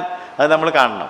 അങ്ങനെയാണെങ്കിൽ അതിലേക്ക് നമുക്ക് പോകുന്നതിന് മുമ്പായിട്ട് എന്തായിരുന്നു ഇവിടെ ഒരു ജനത്തെ, ഒരു ജാതിയെ തിരഞ്ഞെടുക്കാൻ ദൈവം തീരുമാനിച്ചതിൻ്റെ പിന്നിലുള്ള ദൈവത്തിൻ്റെ ചേതോവികാരം എന്ന് നിങ്ങൾ ചിന്തിക്കുമ്പോൾ ഞാൻ 3 കാര്യങ്ങൾ നിങ്ങളുടെ ശ്രദ്ധയിലേക്ക് കൊണ്ടുവരുന്നു. ഒന്ന് ദൈവം ഇതുവരെ ചെയ്ത കാര്യം എന്താണെന്ന് ചോദിച്ചാൽ, ഗോഡ് റിവീൽഡ് ഹിസ് വിൽ. ദൈവം തൻ്റെ ഹിതം ആളുകൾക്ക് വെളിപ്പെടുത്തി കൊടുത്തു. But not in a written form. അതൊരു എഴുതപ്പെട്ട രീതിയിലായിരുന്നില്ല. ആദാമിനോടും ഹവ്വായോടും ദൈവം ഈ വൃക്ഷത്തിൻ്റെ ഫലം തിന്നരുത് എന്ന് പറഞ്ഞു, പക്ഷേ എഴുതി കൊടുത്തില്ല. എഴുതി കൊടുത്തോ? ഇല്ല. പിന്നീട് കയീനും ഹാബേലും ദൈവത്തെ ആരാധിച്ചപ്പോൾ ഇങ്ങനെ ആരാധിക്കേണ്ട രീതി ഇങ്ങനെയല്ല, ഇങ്ങനെയാണ് എന്നൊക്കെ ഉള്ള കാര്യം സംസാരിച്ചെങ്കിലും എഴുതി കൊടുത്തില്ല. കൊടുത്തോ? എഴുതി കൊടുത്തില്ല. പിന്നെയും നിങ്ങൾ മുമ്പോട്ട് നോക്കിയാൽ ദൈവം നോഹയോടൊരു ഉടമ്പടി ചെയ്തു. ഒരു അടയാളവും മഴവിലും ഒക്കെ കൊടുത്തെങ്കിലും ഒന്നും എന്ത് ചെയ്തില്ല? എഴുതി കൊടുത്തില്ല. എന്നാൽ ദൈവത്തിന് മനസ്സിലായി, ഇങ്ങനെ പറഞ്ഞാൽ മനുഷ്യൻ മറന്നുപോകും. നിങ്ങൾക്കും അറിയാവുന്നൊരു കാര്യമാണ്. എത്ര പ്രസംഗം കേട്ടാലും എത്രയെല്ലാം നമ്മൾ പഠിച്ചാലും നമ്മൾ മറന്നു പോകുന്നു, ഒന്നും ഓർത്തിരിക്കുന്നില്ല. അതുകൊണ്ടാണ് ഇപ്പോൾ എല്ലാവരും പേനയും ബുക്കും ഒക്കെ കൊണ്ടിരിക്കുന്നത്, അത് റെക്കോർഡാക്കുന്നത്, ഡിജിറ്റൈസ് ചെയ്യാനായിട്ട് ശ്രമിക്കുന്നത്. എന്തുകൊണ്ടാണെന്ന് ചോദിച്ചാൽ ഇതെല്ലാം നമ്മൾ മറന്നുപോകും. പുതിയ നിയമത്തിലാണെങ്കിൽ പെണ്ണുങ്ങളെക്കുറിച്ച് പറഞ്ഞിട്ടുണ്ട്, എപ്പോഴും പഠിച്ചിട്ടും സത്യത്തിൻ്റെ പരിജ്ഞാനത്തിലെത്താത്ത പെണ്ണുങ്ങൾ. കാരണം കൂടുതൽ വായിക്കുന്നതും എഴുതുന്നത് ചിലപ്പോൾ പെണ്ണുങ്ങളായിരിക്കും. പക്ഷേ എന്താണെന്ന് ചോദിച്ചാൽ ഏതപ്പാ കോതമംഗലം എന്നാരോ പറഞ്ഞതുപോലെ ഒരു പിടിയില്ലാത്ത തരത്തിൽ ഇരുന്ന് കളയും. അതുകൊണ്ട് അങ്ങനെ ഇരിക്കാതിരിക്കാൻ ദൈവത്തിനൊരു തീരുമാനം. ദൈവം മനസ്സിലാക്കി ഇതെല്ലാം എഴുതി കൊടുക്കണം. ദൈവത്തിൻ്റെ പ്രമാണങ്ങളും കൽപ്പനകളും ഒക്കെ ഇല്ലേ, ദൈവം എഴുതി കൊടുത്തോ? എഴുതി കൊടുത്തോ? യെസ്. അപ്പം ദൈവത്തിൻ്റെ വിരൽ കൊണ്ട് തന്നെ കൽപ്പലകയിൽ ദൈവത്തിൻ്റെ പ്രമാണങ്ങൾ എഴുതി കൊടുത്താലെങ്കിലും, പറഞ്ഞിട്ട് നന്നാകുന്നില്ല, എഴുതി കൊടുത്താലെങ്കിലും നമ്മുടെ സ്ഥാപനങ്ങളിലൊക്കെ ജീവനക്കാരെന്തെങ്കിലും കുഴപ്പം കാണിക്കുമ്പോൾ ആദ്യം വിളിച്ച് വാർണൊക്കെ ചെയ്യും. പിന്നെ അടുത്തതായിട്ട് എന്ത് ചെയ്യും? മെമ്മോ അടിച്ച് കൈ കൊടുക്കും. അതെന്തിനാ? പറഞ്ഞാൽ പോരെ, നേരത്തെ പറഞ്ഞാൽ രേഖയില്ല. അതുകൊണ്ട് നമ്മൾ രേഖയാക്കുക എന്ന് കേട്ടിട്ടില്ലേ? അതുകൊണ്ടൊരു മെമ്മോ അടിച്ച് കൈ കൊടുക്കും, അത് രേഖയാക്കി അതിന് റിട്ടേൺ മറുപടി തരണമെന്ന് പറയും. എന്ന് പറഞ്ഞതുപോലെ ദൈവം മനുഷ്യനോട് പല കാര്യങ്ങൾ പറഞ്ഞു നോക്കി, പക്ഷേ നന്നാകുന്നില്ല എന്ന് മനസ്സിലായപ്പോൾ അടുത്ത പടിയായിട്ട് ദൈവം ചെയ്ത കാര്യം, ദൈവത്തിൻ്റെ കരുണയെ ദൈവം ചെയ്ത കാര്യം എന്താണെന്ന് ചോദിച്ചാൽ ഇതെല്ലാം എഴുതി കൊടുത്തു. അപ്പോൾ എഴുതി കൊടുത്താൽ ഇത് മേടിക്കാൻ ആരെങ്കിലും വേണ്ടേ? ദൈവം എഴുതി കൊടുത്താൽ somebody should be there to receive this. എന്നിട്ട് ഇപ്പോൾ ദൈവം ചെയ്യുന്ന കാര്യം എന്താണ്? ഇത് എഴുതി തന്നിട്ട് അത് പോയി വായിക്കുന്നില്ല. അതുകൊണ്ട് ഇപ്പോൾ എവിടെ എഴുതിക്കൊണ്ടിരിക്കുന്നത്? ഇപ്പം നമ്മുടെ ദൈവത്തിൻ്റെ ആത്മാവിനെ നമ്മുടെ ഉള്ളിലാക്കി നമ്മുടെ ദൈവത്തിന് വരുന്ന പാടൊന്ന് ആലോചിച്ച് നോക്കിയേ. അല്ലെങ്കിൽ ദൈവത്തിൻ്റെ സ്നേഹം എത്രമാത്രമാണെന്ന് നിങ്ങളൊന്ന് ആലോചിച്ച് നോക്കിയേ. നമ്മളെ എങ്ങനെയെങ്കിലും നന്നാക്കി എടുക്കാൻ വേണ്ടി ദൈവം ആദ്യം വെളിപ്പാടുകൾ തന്നു, പിന്നെ അത് എഴുതി കയ്യിൽ തന്നു. ഇപ്പം ഹൃദയത്തിൽ എഴുതിയിട്ട് ദൈവത്തിൻ്റെ ആത്മാവിനെ നമ്മുടെ ഉള്ളിലാക്കിയിട്ട് അവൻ്റെ ചട്ടങ്ങളിൽ നമ്മളെ അന്നേരം നമ്മൾ പറയുകയാണ്, ഇത്തിരി വെള്ളം കോരി പരിശുദ്ധാത്മാവിനെ ഒഴിച്ച് കെടുത്തി കളയുന്നു, പരിശുദ്ധാത്മാവിനെ ദുഃഖിപ്പിക്കുന്നു, പരിശുദ്ധാത്മാവിനെ നിന്ദിക്കുന്നു. ദൈവം ആഗ്രഹിക്കുന്നിടത്തേക്ക് എത്താൻ മനുഷ്യൻ ഒരിക്കലും താല്പര്യം കാണിക്കുന്നില്ല. അപ്പോൾ ദൈവം എന്തിനാണ് ഈ ജനത്തെ തിരഞ്ഞെടുത്തതെന്ന് ചോദിച്ചാൽ, ഒന്ന്, ദൈവത്തിൻ്റെ പ്രമാണങ്ങൾ എഴുതി അവരുടെ കയ്യിൽ കൊടുക്കാൻ. എന്നിട്ട് അവരോട് പറയുകയാണ്, ഈ എഴുതി കിട്ടിയ അത് കൊടുക്കുമ്പോൾ അവർ തന്നെയും പറയുന്നുണ്ട്, ദൈവവും പറയുന്നുണ്ട്, ഈ പ്രമാണങ്ങളൊക്കെ മേടിക്കുവാൻ തക്കവണ്ണം ഇത്ര ശ്രേഷ്ഠ ജാതി വേറെ ആരുള്ളൂ. ഇറ്റ്സ് എ ഗ്രേറ്റ് പ്രിവിലേജ് എന്നവർക്ക് തോന്നുന്നുണ്ട്. പക്ഷേ ഈ പ്രിവിലേജ് ആണെന്നൊക്കെ പറഞ്ഞെങ്കിലും പിന്നെ എന്ത് ചെയ്തു? ഈ സാധനം മേടിച്ച് അവിടെ വെച്ചേച്ച് അവർക്ക് തോന്നിയ പോലെ അവർ ജീവിച്ചു. അപ്പോൾ ദൈവം ഈ പ്രമാണം എഴുതി കൊടുത്ത് എന്തിനാണെന്ന് ചോദിച്ചാൽ, not only to receive the word but also to live accordingly. ഈ കിട്ടിയ പ്രമാണത്തിനനുസരിച്ച് ജീവിച്ച് ഇങ്ങനെയാണ് ജീവിക്കേണ്ടതെന്നുള്ളത് ലോകത്തിലെ ജനങ്ങളെ കാണിച്ചു കൊടുക്കുവാൻ. അതിനാണ് ദൈവം ഒരു ജനത്തെ തനിക്കായിട്ട് തിരഞ്ഞെടുത്തത്.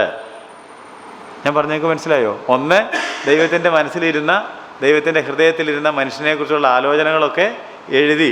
അങ്ങനെയല്ല ഇപ്പോൾ നമുക്കും എന്തെഴുതി തന്നിരിക്കുന്നത്? വചനം എഴുതി തന്നിരിക്കുന്നത്. ഇതെല്ലാം ദൈവത്തിൻ്റെ ഹൃദയത്തിലിരുന്ന, ആദിയിൽ വചനമുണ്ടായിരുന്നു. ആ വചനം നമുക്ക് എഴുതി തന്നിരിക്കുകയാണ്. എന്തിനാ? ഈ വചനം വീട്ടിൽ കൊണ്ടുവന്ന് തലയ്ക്ക് വെച്ചേക്കാനല്ല, ഇത് വായിച്ച് അതനുസരിച്ച് നമ്മുടെ ജീവിതത്തെ ക്രമപ്പെടുത്തുവാൻ. അത് മാത്രമല്ല, ഞാൻ 2 കാര്യങ്ങൾ ഇപ്പോൾ പറഞ്ഞു. ഒന്ന്, ദൈവത്തിൻ്റെ വചനം, എഴുതപ്പെട്ട വചനം സ്വീകരിക്കുവാൻ. 2, ആ വചനത്തിൻ്റെ അടിസ്ഥാനത്തിൽ ജീവിതം ക്രമീകരിച്ച് ദൈവത്തിൻ്റെ മക്കളായിട്ട് ജീവിച്ച് കാണിക്കുവാൻ മറ്റുള്ളവരെ. 3, ഈ ജനത്തിൽ കൂടി വേണം മാനവജാതിയെ രക്ഷിക്കുവാൻ യേശുക്രിസ്തു വെളിപ്പെടുവാൻ, ദൈവത്തിൻ്റെ പുത്രനെ ലോകത്തിലേക്ക് അയക്കുവാൻ. കാരണം ദൈവം ഒരു വാഗ്ദാനം ചെയ്തു, ഞാൻ സ്ത്രീയുടെ സന്തതിയെ എഴുന്നേൽപ്പിക്കും, ഇല്ലേ?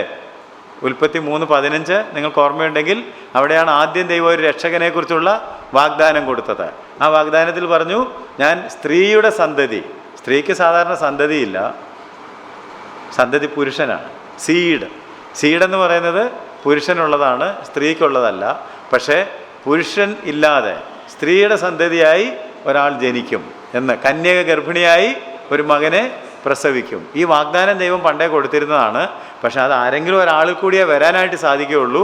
അതിനൊരു ജനതയെ ലഭിക്കുവാൻ വേണ്ടിയാണ് ദൈവം ഒരു ജനത്തെ. അപ്പോൾ എന്തുകൊണ്ടാണ് ദൈവം ഇസ്രായേലിനെ തിരഞ്ഞെടുത്തത്, അല്ലെങ്കിൽ ഒരു ജനത്തെ ഇങ്ങനെ എടുക്കാം എന്ന് തീരുമാനിച്ചത്? 3 കാര്യങ്ങൾ നിങ്ങളുടെ മനസ്സിലേക്ക് വന്നോ? 1, ദൈവത്തിൻ്റെ എഴുതപ്പെട്ട വചനം ദൈവത്തിൻ്റെ കയ്യിൽ നിന്ന് മേടിക്കുവാൻ. 2, മേടിച്ച വചനപ്രകാരം ഒരു സാക്ഷ്യമുള്ള ജീവിതം നയിക്കുവാൻ. 3, അവരിൽ കൂടി യേശുക്രിസ്തു ലോകത്തിൽ വെളിപ്പെടുവാൻ. ഈ 3 ലക്ഷ്യങ്ങളോടെയാണ് ദൈവം ഇസ്രായേലിനെ തിരഞ്ഞെടുത്തത്, ദൈവത്തിൻ്റെ ഒരു ജനത്തെ ദൈവം തിരഞ്ഞെടുത്തത്. ഒരു നിമിഷം നമ്മുടെ ജീവിതത്തിലേക്ക് നമ്മളത് അപ്ലൈ ചെയ്യുകയാണെങ്കിൽ എങ്ങനെയിരിക്കും? ക്രിസ്ത്യാനികളുടെ ജീവിതത്തിലേക്ക്, പ്രാക്ടിക്കൽ ലെവലിലേക്ക്, അതൊക്കെ ആയിരിക്കും അവരുടെ കേസ്. ഞങ്ങൾക്ക് എന്ത് വേണം എന്ന് നിങ്ങൾ ചിന്തിക്കുകയാണെങ്കിൽ, നമ്മളെ സംബന്ധിച്ച് ദൈവത്തിൻ്റെ പദ്ധതി, ദൈവിക പദ്ധതി എന്താണ്? ഇത് തന്നെയാണ്. എന്താണ്? എഴുതപ്പെട്ട ദൈവത്തിൻ്റെ വചനം കയ്യിലെടുക്കുവാൻ, അതനുസരിച്ച് നമ്മുടെ ജീവിതത്തെ ക്രമീകരിക്കുവാൻ, ഒരു സാക്ഷ്യമുള്ള ജീവിതം നയിക്കുവാൻ, നമ്മൾ വഴി അനേകർ യേശുക്രിസ്തുവിനെ കാണുവാൻ. We must receive the word of God and live a life according to the word of God, and so many people should see Christ through our life. ഇത് തന്നെയാണ് ദൈവത്തിന് നമ്മളെക്കുറിച്ചുള്ള ലക്ഷ്യം. അപ്പോൾ ആ ലക്ഷ്യം ഒരു ഡെമൺസ്ട്രേഷൻ ലെവലിൽ ലോകത്തിൻ്റെ മുമ്പിൽ കാണിച്ചു കൊടുക്കാൻ വേണ്ടിയാണ് ദൈവം ഒരു ജനത്തെ തിരഞ്ഞെടുത്തത് എന്നുള്ള കാര്യം നിങ്ങൾ ഓർത്തിരിക്കണം. അതുകൊണ്ട് സഭയുണ്ടായ സമയത്തും ഈ തർക്കങ്ങളൊക്കെ ഉണ്ടായപ്പോൾ അപ്പോസ്തല പ്രവൃത്തി 15-ാം അധ്യായം വായിച്ചാൽ നിങ്ങൾക്ക് അവിടെ കാണാം, യാക്കോബ് എഴുന്നേറ്റിട്ട് പറയുന്നുണ്ട്, ദൈവം തൻ്റെ നാമത്തിനായി ജാതികളിൽ നിന്ന് ഒരു ജനത്തെ തിരഞ്ഞെടുത്ത വിവരം ശിമോൻ വിവരിച്ചുവല്ലോ എന്ന് പറയുന്നുണ്ട്. അപ്പോൾ അത് തന്നെയാണ് ഇവിടെ നടക്കുന്നത്. ദൈവം തൻ്റെ നാമത്തിനായി ഒരു ജനത്തെ തിരഞ്ഞെടുത്തു. എന്ത് കാര്യത്തിന് വേണ്ടി? To hold the word or to receive the word and to live according to the word and so that Jesus Christ will come to this world through them. ഈ 3 കാര്യങ്ങളാണ് എപ്പോഴും ദൈവത്തിൻ്റെ ഹൃദയത്തിൽ ഉള്ളതെന്നുള്ള കാര്യം നിങ്ങളും മറന്നു പോകരുത് എന്ന് ഞാൻ നിങ്ങളെ ഓർമ്മപ്പെടുത്തുന്നു. നമ്മുടെ കയ്യിലിപ്പോൾ ദൈവത്തിൻ്റെ വചനമുണ്ട്, സ്തോത്രം. പക്ഷേ ആ വചനം അനുസരിച്ച് നമ്മുടെ ജീവിതം ക്രമീകരിക്കപ്പെടണം. നമ്മളിൽ കൂടിയാണ് അനേകർ കർത്താവായ യേശുക്രിസ്തുവിനെ കാണേണ്ടത്. നമ്മളെ കാണുന്നവർ, peoples who see you and me must see Christ. ക്രിസ്തുവിനെ ഇവിടെ ചേരുവാൻ സ്നാനമേറ്റ നാം ആരെ ധരിച്ചിരിക്കുന്നു? ക്രിസ്തുവിനെ. അപ്പോൾ നമ്മെ കാണുന്നവർ ആരെ കാണണം? അതാണ് യഹൂദന്മാരെക്കുറിച്ച് ഉദ്ദേശിച്ചിരുന്നത്. പക്ഷേ ആ കാര്യത്തിൽ അവർ പരാജയപ്പെടുന്നതും അവരെ ദൈവം പിന്നെയും ഡീൽ ചെയ്യുന്നതുമായിട്ടുള്ള കാര്യങ്ങളാണ് ഇനിയത്തെ 2000 കൊല്ലത്തെ ചരിത്രത്തിൽ നമ്മൾ കാണുവാനായിട്ട് പോകുന്നത് എന്ന് ഞാൻ നിങ്ങളെ ഓർമ്മപ്പെടുത്തുന്നു. നമുക്ക് ഈ മുഖവരിയോടുകൂടെ ഇത്രയും കാര്യങ്ങളൊക്കെ നമ്മുടെ മനസ്സിൽ വെച്ചുകൊണ്ട് 4 വ്യക്തിത്വങ്ങളെക്കുറിച്ചാണ് നമുക്ക് പഠിക്കാനുള്ളത്.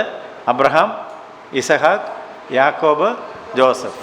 ഈ 4 പേരെക്കുറിച്ചും ഇവിടെ ഇരിക്കുന്ന എല്ലാവർക്കും പച്ചവെള്ളം പോലെ അറിയാം എന്നുള്ളത് കൊണ്ട് ഞാൻ വളരെ വിശദമായിട്ട് അവരെക്കുറിച്ച് പഠിപ്പിക്കുവാൻ ആഗ്രഹിക്കുന്നില്ല. കാരണം വേദപുസ്തകത്തിൻ്റെ ഏറ്റവും പ്രധാനപ്പെട്ട കഥാപാത്രങ്ങളും ആദ്യം തന്നെ നിങ്ങൾ കാണുന്ന ആളുകളുമാണ്. എങ്കിലും അവരെ നമ്മളൊന്ന് പരിചയപ്പെട്ടിരിക്കണം. ബൈബിൾ സർവേ പഠിക്കുമ്പോൾ ഈ ആളുകളെ പരിചയപ്പെട്ട് പോയാൽ മതി. ബാക്കി മുമ്പോട്ട് നിങ്ങൾ വരുമ്പോൾ കൂടുതൽ കാര്യങ്ങൾ പഠിച്ചോളൂ എന്നുള്ളത് കൊണ്ട് we don't spend too much of time here. അബ്രഹാമിനെ കുറിച്ചൊക്കെ വേണമെങ്കിൽ എത്ര ദിവസങ്ങൾ വേണമെങ്കിലും ക്ലാസ് എടുക്കാം. ഇസ്ഹാക്കിനെ കുറിച്ചും യാക്കോബിനെ കുറിച്ചും ജോസഫിനെ കുറിച്ചും മിക്കവാറും പല സഭകളിലും ഇതിഷ്ടം പോലെ നിങ്ങൾ കേൾക്കുന്നുണ്ടാകും.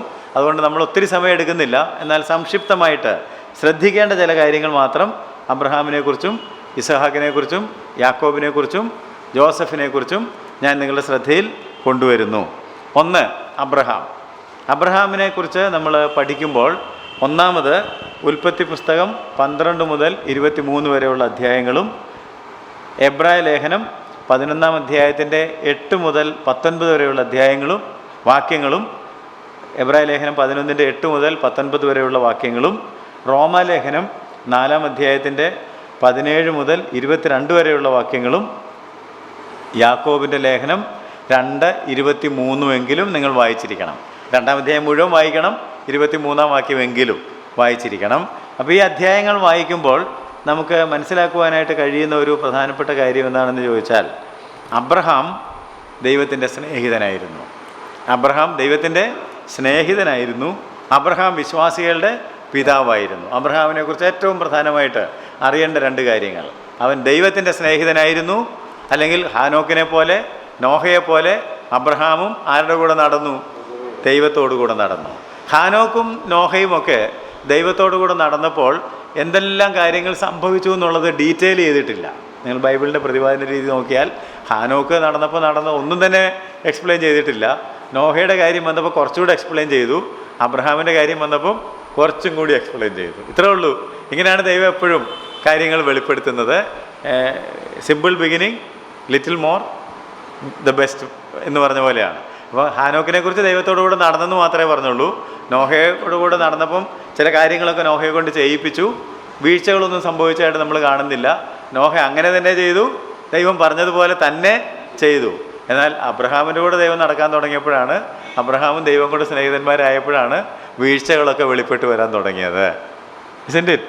അബ്രഹാം നുണ പറഞ്ഞിട്ടില്ല. നുണ പറയുന്നു.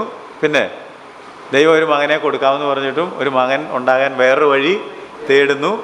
ഇങ്ങനെ ഒരുപാട് കുഴപ്പങ്ങളൊക്കെ ചെയ്യുന്ന ഒരു അബ്രഹാം. എങ്കിലും ദൈവം അവനെ വിട്ടുകളയുന്നില്ല. 17-ാം അധ്യായത്തിൻ്റെ 1-ാം വാക്യത്തിൽ ദൈവം പറയുകയാണ്, നീ എൻ്റെ മുമ്പാകെ നടന്ന് വായിച്ചാട്ടെ. അബ്രഹാമിന് 99 വയസ്സായപ്പോൾ യഹോവ അബ്രഹാമിന് പ്രത്യക്ഷനായി അവനോട്, ഞാൻ സർവശക്തിയുള്ള ദൈവമാകുന്നു, നീ എൻ്റെ മുൻപാകെ നടന്ന് നിഷ്കളങ്കനായിരിക്കുക എന്ന് പറഞ്ഞാൽ അതിൻ്റെ അർത്ഥം എന്താണെന്ന് ചോദിച്ചാൽ, I am a perfect God, you also try to be perfect എന്ന് ദൈവം പഠിപ്പിക്കുക. ഞാൻ പൂർണ്ണതയുള്ള സർവ്വശക്തിയുള്ള ദൈവമാണ്, എൻ്റെ കൂടെയാണ് നീ നടക്കാൻ ശ്രമിക്കുന്നത്, അങ്ങനെയാണ് നീ ഇപ്പം ഒരു പ്രവൃത്തിയിൽ ഏർപ്പെട്ടിരിക്കുന്നത്. പക്ഷേ നിനക്ക് ആ സൽഗുണപൂർത്തിയില്ല. But you also try to be like that. അങ്ങനെ ഒരു ശ്രമം നിൻ്റെ ഉള്ളിൽ, ഒരാഗ്രഹം നിൻ്റെ ഉള്ളിൽ, നീ എൻ്റെ മുമ്പാകെ നടന്ന് നിൻ്റെ നടപ്പിൽ ഒരു മടുപ്പില്ലാതെ ഇത് പരിശ്രമിച്ചുകൊണ്ടിരിക്കാൻ. അങ്ങനെ ശ്രമിച്ചാൽ നിനക്ക് ഞാൻ കൃപ തരും. ഞാൻ സർവ്വശക്തിയുള്ള ദൈവമായതുകൊണ്ട് I will bless you in such a way. ആ നിലയിലേക്ക് എത്താൻ ഞാൻ നിന്നെ അപ്പോൾ അബ്രഹാം മുതൽ നമ്മൾ മുമ്പോട്ട് പഠിക്കുമ്പോൾ കാണേണ്ടത് എന്താണെന്ന് ചോദിച്ചാൽ, തികഞ്ഞ ഐക്കൺസ് അല്ലെങ്കിൽ തികഞ്ഞ രൂപങ്ങൾ ഇങ്ങനെ നമ്മുടെ മുമ്പിൽ കൊണ്ടൊന്ന് പ്രതിഷ്ഠിക്കുകയല്ല ചെയ്യുന്നത്. നമ്മളെപ്പോലെ അബ്രഹാം നമുക്ക് സമസ്വഭാവമുള്ള മനുഷ്യൻ, ഇല്ലേ? ഏലിയാവ് നമുക്ക് സമസ്വഭാവമുള്ള, ആ വാക്യം ഉള്ളതുകൊണ്ട് ഞാൻ മറ്റേത് പറഞ്ഞത്. ഇസഹാക്ക് എല്ലാം നമുക്ക് നമ്മളെപ്പോലുള്ള ആളുകളാണ്. അവരെ ദൈവം എങ്ങനെ രൂപാന്തരപ്പെടുത്തി എടുത്തു എന്നുള്ള കാര്യമാണ് ഇനിയുള്ള പഠനങ്ങളിലൊക്കെ നമ്മൾ കാണുന്നത്. ഞാൻ നേരത്തെ നിങ്ങളോട് പറഞ്ഞിട്ടുള്ളതുപോലെ വേദപുസ്തകത്തിൽ 2930 വ്യക്തി ജീവിതങ്ങളുണ്ട്. 2930 2930 വ്യക്തികളുടെ ജീവിതമാണ് വേദപുസ്തകത്തിൽ വരച്ചിട്ടിരിക്കുന്നത്. ഈ വ്യക്തി ജീവിതങ്ങളൊക്കെ വായിച്ചു നോക്കുമ്പോഴാണ് ഇങ്ങനെയൊക്കെ നമുക്ക് ജീവിക്കാൻ പറ്റും, ഇങ്ങനെയൊക്കെയാണ് ദൈവം ഓരോരുത്തരെ തിരുത്തുകയും നന്നാക്കി എടുക്കുകയും ചെയ്യുന്നതെന്നൊക്കെയുള്ള കാര്യം മനസ്സിലാകുന്നത്. അപ്പോൾ ഇതെല്ലാം തുടങ്ങുന്നത് എവിടെ നിന്നാണെന്ന് ചോദിച്ചാൽ, അബ്രഹാമിൻ്റെ ജീവിതത്തിലേക്ക് നിങ്ങൾ വരികയാണെന്നുണ്ടെങ്കിൽ എവിടുന്നാണ് ഇങ്ങനെയുള്ളൊരു ജീവിതചര്യയിലേക്ക് നമുക്ക് പ്രവേശിക്കുവാൻ കഴിയുന്നതെന്ന് നോക്കുകയാണെന്നുണ്ടെങ്കിൽ 12-ാം അധ്യായത്തിൻ്റെ 1-ാം വാക്യം, യഹോവ അബ്രഹാമിനോട് അരുളിച്ചത് എന്തെന്നാൽ, it all begins from a call. God called Abraham. ദൈവം അബ്രഹാമിനെ വിളിച്ചു. അബ്രഹാമിനോട് അരുളി ചെയ്തു എന്ന് പറഞ്ഞാൽ അവനെ ഒരു കാര്യത്തിനായിട്ട്, ഒരു ദൗത്യത്തിനായിട്ട് ദൈവം വിളിച്ചിട്ട് പറഞ്ഞു, ഞാൻ നിന്നെ കാണിപ്പാനിരിക്കുന്ന ദേശത്തേക്ക് പോവുക. വായിച്ചാട്ടെ. യഹോവ അബ്രഹാമിനോട് അരുളിച്ചത് എന്തെന്നാൽ, നീ നിന്റെ ദേശത്തെയും ചാർച്ചക്കാരെയും പിതൃഭവനത്തെയും വിട്ട് പുറപ്പെട്ട് ഞാൻ നിന്നെ കാണിക്കുവാനിരിക്കുന്ന ദേശത്തേക്ക് പോകുക. അപ്പോൾ ദൈവം പ്രത്യക്ഷപ്പെട്ടിട്ട് ദൈവം അവനെ വിളിച്ചിട്ട് ഒരു ദൗത്യം അവനെ ഏൽപ്പിക്കുകയാണ്. ഇവിടെ അബ്രഹാമിനെ കുറിച്ച് പറഞ്ഞു തുടങ്ങുമ്പോൾ നമ്മൾ വായിക്കുന്നത് ദൈവം അബ്രഹാമിനോട് അരുളി ചെയ്തു. അപ്പോൾ ഇത് നമുക്ക് അശരീരിയായിട്ടാണോ ദൈവം നേരിട്ട് വന്നിട്ടാണോ എന്നൊന്നും നിശ്ചയമില്ല. നമുക്ക് വലിയ ആഗ്രഹമില്ല അറിയാൻ എന്ന് ഞാൻ കരുതുന്നു. ഏതാണെങ്കിലും ദൈവം നമ്മളോട് അരുളി ചെയ്യാറുമില്ല. അബ്രഹാമിനോട് അരുളി ചെയ്യുമെങ്കിലും ചെയ്തല്ലോ എന്ന്. എന്നാൽ കുറേ കൂടെ കഴിഞ്ഞ് നിങ്ങൾ മോശയെക്കുറിച്ചൊക്കെ വായിക്കുമ്പം ഒരു മുൾപ്പടർപ്പിൽ ദൈവം പ്രത്യക്ഷപ്പെട്ടു. അബ്രഹാമിന് അങ്ങനെ എന്തെങ്കിലും സംഭവിച്ചോ എന്ന് ചോദിച്ചാൽ ആർക്കറിയാം? ഒന്നും അറിയാൻ പാടില്ല. പുസ്തകത്തിൽ പറഞ്ഞേക്കുന്നത് അബ്രഹാമിനോട് ദൈവം സംസാരിച്ചു, അരുളി ചെയ്തു. പക്ഷെ അങ്ങനെ അല്ല. നിങ്ങൾ പുസ്തകം കുറേ കൂടെയൊക്കെ ശ്രദ്ധിച്ച് വായിക്കുകയാണെങ്കിൽ അപ്പോസ്തല പ്രവൃത്തി 7-ാം അധ്യായത്തിൻ്റെ 2-ാം വാക്യം, acts of the apostles chapter 7:2, Stephanos തൻ്റെ പ്രസംഗത്തിൽ ഒരു കാര്യം എടുത്തു പറയുകയാണ്. എന്താണ് എടുത്തു പറയുന്നത്? തേജോമയനായ ദൈവം അബ്രഹാമിന് 7:2 അപ്പോസ്തല പ്രവൃത്തി. സഹോദരന്മാരും പിതാക്കന്മാരുമായുള്ള പുരുഷന്മാരെ കേൾക്കുവിൻ. നമ്മുടെ പിതാവായ അബ്രഹാം ഹാരാനിൽ വന്ന് പാർക്കും മുൻപേ അബ്രഹാം ഹാരാനിൽ വന്ന് പാർക്കും മുമ്പേ മെസപ്പൊത്തോമയിൽ ഇരിക്കുമ്പോൾ തേജോമയനായ ദൈവം അവന് പ്രത്യക്ഷനായി. He was making golden gods. അബ്രഹാം എന്ത് ചെയ്തുകൊണ്ടേയിരുന്നത്? സ്വർണം കൊണ്ടും വെള്ളി കൊണ്ടും മരം കൊണ്ടും ഒക്കെ വിഗ്രഹങ്ങളെ ഉണ്ടാക്കുന്നവനായിരുന്നു. ഗോൾഡൻ ഗോഡ്സ് അല്ലേ? നമ്മുടെ വിഗ്രഹത്തിന് മൂല്യം കൂടുന്നത് നമ്മൾ ഗോൾഡൻ ഗോഡ്സിനെ ഉണ്ടാക്കുമ്പോഴും തങ്ക അങ്കി അണിയിക്കുമ്പോഴും പൊന്നിൽ തീർക്കുന്ന വിഗ്രഹങ്ങൾ നിർമ്മിക്കുമ്പോഴും ഒക്കെയാണ്. എന്നാൽ എന്തിനാണ് അങ്ങനെ തീർക്കുന്നതെന്ന് ചോദിച്ചാൽ അത്രയും ഗ്ലോറിയെങ്കിലും അത്രയും തേജസ്സെങ്കിലും ഒന്ന് വെളിപ്പെട്ട് വരാൻ. കല്ലുകൊണ്ടോ മരം കൊണ്ടോ ആണെങ്കിൽ അതിനത്രയും ഒരു പ്രഭയില്ല. ഒരു പ്രഭാവലയം ഉണ്ടെങ്കിൽ മാത്രമേ അതിനൊരു മൂല്യമുള്ളതായിട്ട് ആളുകൾക്ക് തോന്നുകയുള്ളൂ. പള്ളിയിലെ കുരിശൊക്കെ നിങ്ങളൊന്ന് നോക്കിയാൽ മതി, മറ്റേ നോക്കിയില്ലെങ്കിൽ. കർത്താവ് മരിച്ചത് മരക്കുരിശിൽ. ഇന്ന് പള്ളിയിലും ആളുകളുടെ കയ്യിൽ ഇരിക്കുന്ന കുരിശൊക്കെ അതിൻ്റെ മരക്കുരിശ് എടുക്കാത്തത് വെയിറ്റ് കൂടുതലായതുകൊണ്ടാണോ? അതിനാണൊരു പ്രഭയുള്ളത്, അതിനാണൊരു വിലയുള്ളത്, അതിനാണൊരു വെയിറ്റ് ഉള്ളത് അല്ലേ? വെയിറ്റ് എന്ന് പറഞ്ഞാൽ കിലോ വെയിറ്റ് അല്ല, അതിനാണൊരു മൂല്യം. വെരി ഗുഡ്, അതിനാണൊരു മൂല്യമുള്ളത്. അപ്പോൾ മൂല്യമുള്ള സാധനങ്ങൾ കൊണ്ട് ഇതിന് ഇത്രയും മൂല്യമുണ്ട് എന്ന് ഗോൾഡൻ ഗോഡ് എന്ന് ഞാൻ പറയും.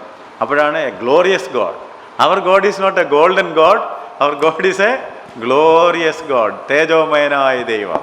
എന്നിട്ട് പ്രത്യക്ഷപ്പെട്ടിട്ട് അബ്രഹാമിനോട് പറഞ്ഞു, എൻ്റെ അബ്രഹാമെ, നിനക്ക് ഇത്രയും സാധനങ്ങളൊക്കെ ഉണ്ടാക്കാൻ പറ്റുള്ളൂ, എൻ്റെ തേജസ് നീ ഒന്ന് നോക്കാൻ. മോശയോട് അത് തന്നെ പറഞ്ഞത്.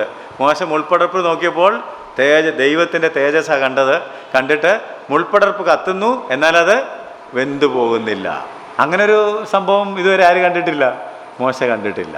അപ്പം ദൈവം അബ്രഹാമിന് മോശയ്ക്ക് പ്രത്യക്ഷപ്പെട്ടതുപോലെ തന്നെ എന്ത് ചെയ്തിട്ടുണ്ട്? പ്രത്യക്ഷപ്പെട്ടിട്ടുണ്ട് ഇൻ ഓൾ ഹിസ് ഗ്ലോറി. അതുകൊണ്ടാണ് ഈ മുമ്പോട്ട് നിങ്ങൾ വായിച്ചു വരുമ്പോൾ 3 പേര് വീട്ടിൽ വന്നപ്പോൾ ഒക്കെ അബ്രഹാം ഓടിച്ചെന്ന് എത്ര മാവെടുത്തു? 3 ഇടങ്ങഴി. നമ്മളെ വീട്ടിൽ ആരെങ്കിലും വന്നാൽ 3 ഇടങ്ങഴി എടുക്കുമോന്നൊക്കെ ഒന്ന് ആലോചിച്ചാൽ മതി. 3 ഇടങ്ങഴി ഉണ്ടാക്കിയാൽ തിന്നാൻ പറ്റുമോ? അത്രയും 3 ഇടങ്ങഴി മാവെടുത്തു, ഓടിച്ചെന്നു, തിടുക്കത്തിൽ ഇതൊക്കെ തയ്യാറാക്കി കൊണ്ടുവച്ചതൊക്കെ യജമാനന്മാരെ വീട്ടിൽ വന്നല്ലോ, ഇത് കഴിച്ചേച്ചേ പോകാവൂ എന്നൊക്കെ പറഞ്ഞത് എന്തുകൊണ്ടാണെന്ന് ചോദിച്ചാൽ he had A clear vision about who God is. ദൈവം ആരാണെന്നുള്ളതിനെക്കുറിച്ച് ഒരു വ്യക്തമായ ദർശനം ആർക്ക് കിട്ടിയിട്ടുണ്ട്? അബ്രഹാമിന് ചില വീഴ്ചകളും കുഴപ്പങ്ങളും ഒക്കെ വന്നിട്ടുണ്ടെങ്കിലും തേജോമയനായ ദൈവം അബ്രഹാമിന് പ്രത്യക്ഷനായി. ദൈവം അവനോട് സംസാരിച്ചു, ദൈവം അവനെ വിളിച്ചു, ദൈവം അവനുമായിട്ട് നിയമം ചെയ്തു. ഇത്തരം കാര്യങ്ങളാണ് എനിക്ക് നിങ്ങളോട് ആദ്യം ഓർമ്മിപ്പിക്കാനുള്ളത്. ദൈവം അബ്രഹാമിന് പ്രത്യക്ഷപ്പെട്ടു, ദൈവം അബ്രഹാമിനോട് സംസാരിച്ചു, ദൈവം അബ്രഹാമിനെ വിളിച്ചു, ദൈവം അബ്രഹാമുമായിട്ടൊരു ഉടമ്പടി, ഒരു എഗ്രിമെൻ്റ് ചെയ്തു, ദൈവം അബ്രഹാമിനെ അനുഗ്രഹിച്ചു എന്നൊക്കെ പറയാം.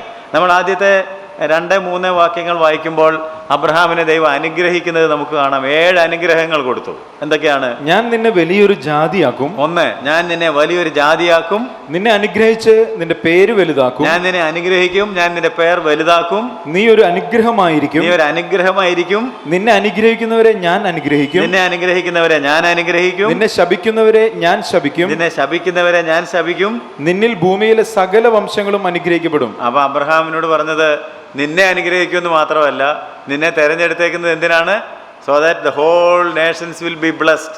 നിന്നിൽ ഭൂമിയിലെ സകല വംശങ്ങളും അനുഗ്രഹിക്കപ്പെടും. അപ്പം ഭൂമിയിലുള്ള എല്ലാവരെയും അനുഗ്രഹിക്കാൻ ദൈവം തീരുമാനിച്ചപ്പോൾ ദൈവം ഒരാളെയാണ് തിരഞ്ഞെടുത്തത്.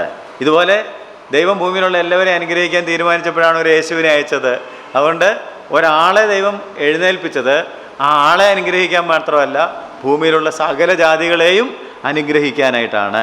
അതുകൊണ്ട് ദൈവം എന്ത് ചെയ്തെന്ന് ചോദിച്ചാൽ അബ്രഹാമുമായിട്ടൊരു ഉടമ്പടി ചെയ്തു. ആ ഉടമ്പടി ചെയ്തത് എവിടെയൊക്കെ ഉണ്ടെന്നുള്ളതൊന്ന് നമുക്ക് ഓടിച്ചു നോക്കിയാൽ 13-ാം അധ്യായത്തിൻ്റെ 14 മുതലുള്ള വാക്യങ്ങൾ, 15-ാം വാക്യം വായിച്ചാലും മതി. നീ കാണുന്ന ഭൂമിയൊക്കെയും ഞാൻ നിനക്കും നിന്റെ സന്തതിക്കും ശാശ്വതമായി തരും. ഞാൻ നിന്റെ സന്തതിയെ ഭൂമിയിലെ പൊടി പോലെ ആക്കും. കണ്ടോ, അബ്രഹാമിനോട് ദൈവം വീണ്ടും നിയമം ചെയ്യുന്നു. 15-ാം അധ്യായത്തിൻ്റെ 1-ാം വാക്യം മുതൽ വായിച്ചാൽ, അതിന്റെ ശേഷം അബ്രഹാമിന് ദർശനത്തിൽ യഹോവയുടെ അരുളപ്പാട് ഉണ്ടായത് എന്തെന്നാൽ, അബ്രഹാമെ ഭയപ്പെടേണ്ട, ഞാൻ നിന്റെ പരിചയം നിന്റെ അതിമഹത്തായ എൻ്ററിംഗ് ഇൻടു എ കവനന്റ്. 17-ാം അധ്യായത്തിൻ്റെ 6 മുതലുള്ള വാക്യങ്ങൾ, ഞാൻ നിന്നെ അധികമായി വർദ്ധിപ്പിച്ച് അനേകം ജാതികളാക്കും. അപ്പോൾ എത്ര പ്രാവശ്യം ദൈവം അബ്രഹാമിനോട് ഇടപെടുന്നു, നിയമം ചെയ്യുന്നു നോക്കുക. 22-ന്റെ 15 മുതലുള്ള വാക്യങ്ങൾ, 17 മാത്രം വായിക്കാം. ഞാൻ നിന്നെ ഐശ്വര്യമായി അനുഗ്രഹിക്കും. നിന്റെ സന്തതിയെ ആകാശത്തിലെ നക്ഷത്രങ്ങൾ പോലെയും കടൽക്കരയിലെ മണൽ പോലെയും അത്യന്തം വർദ്ധിപ്പിക്കും. വീണ്ടും 26-ാം അധ്യായത്തിലും 28-ാം അധ്യായത്തിലും ഒക്കെ ഇസഹാക്കിനോടും യാക്കോബിനോടും ഒക്കെ പറയുമ്പോൾ അബ്രഹാമിനോട് ചെയ്ത നിയമം റിമൈൻഡ് ചെയ്യുന്നുണ്ട്. എന്താണ് അബ്രഹാമിനോട് ചെയ്ത ദൈവത്തിൻ്റെ നിയമം എന്നുള്ളത് 17-ാം അധ്യായത്തിൻ്റെ 19, 21 വാക്യങ്ങളിൽ വായിക്കാം. 17-ാം അധ്യായത്തിൻ്റെ 19, 21. ദൈവം അരുളി ചെയ്തത്, അല്ല, നിന്റെ ഭാര്യയായ സാറ തന്നെ നിനക്കൊരു മകനെ പ്രസവിക്കും. നീ അവന് യിസ്ഹാക്ക് എന്ന് പേരിടണം. ഞാൻ അവനോടും അവന്റെ ശേഷം അവന്റെ സന്തതിയോടും നിന്റെ നിയമത്തെ നിത്യനിയമമായി ഉറപ്പിക്കും. എൻ്റെ നിയമത്തെ നിത്യനിയമമായി ഉറപ്പിക്കും. അപ്പോൾ ദൈവം അബ്രഹാമിനോടൊരു ഇറ്റേണൽ കവനന്റ്, ഒരു നിത്യനിയമം ചെയ്തു, അത് ഉറപ്പിച്ചു.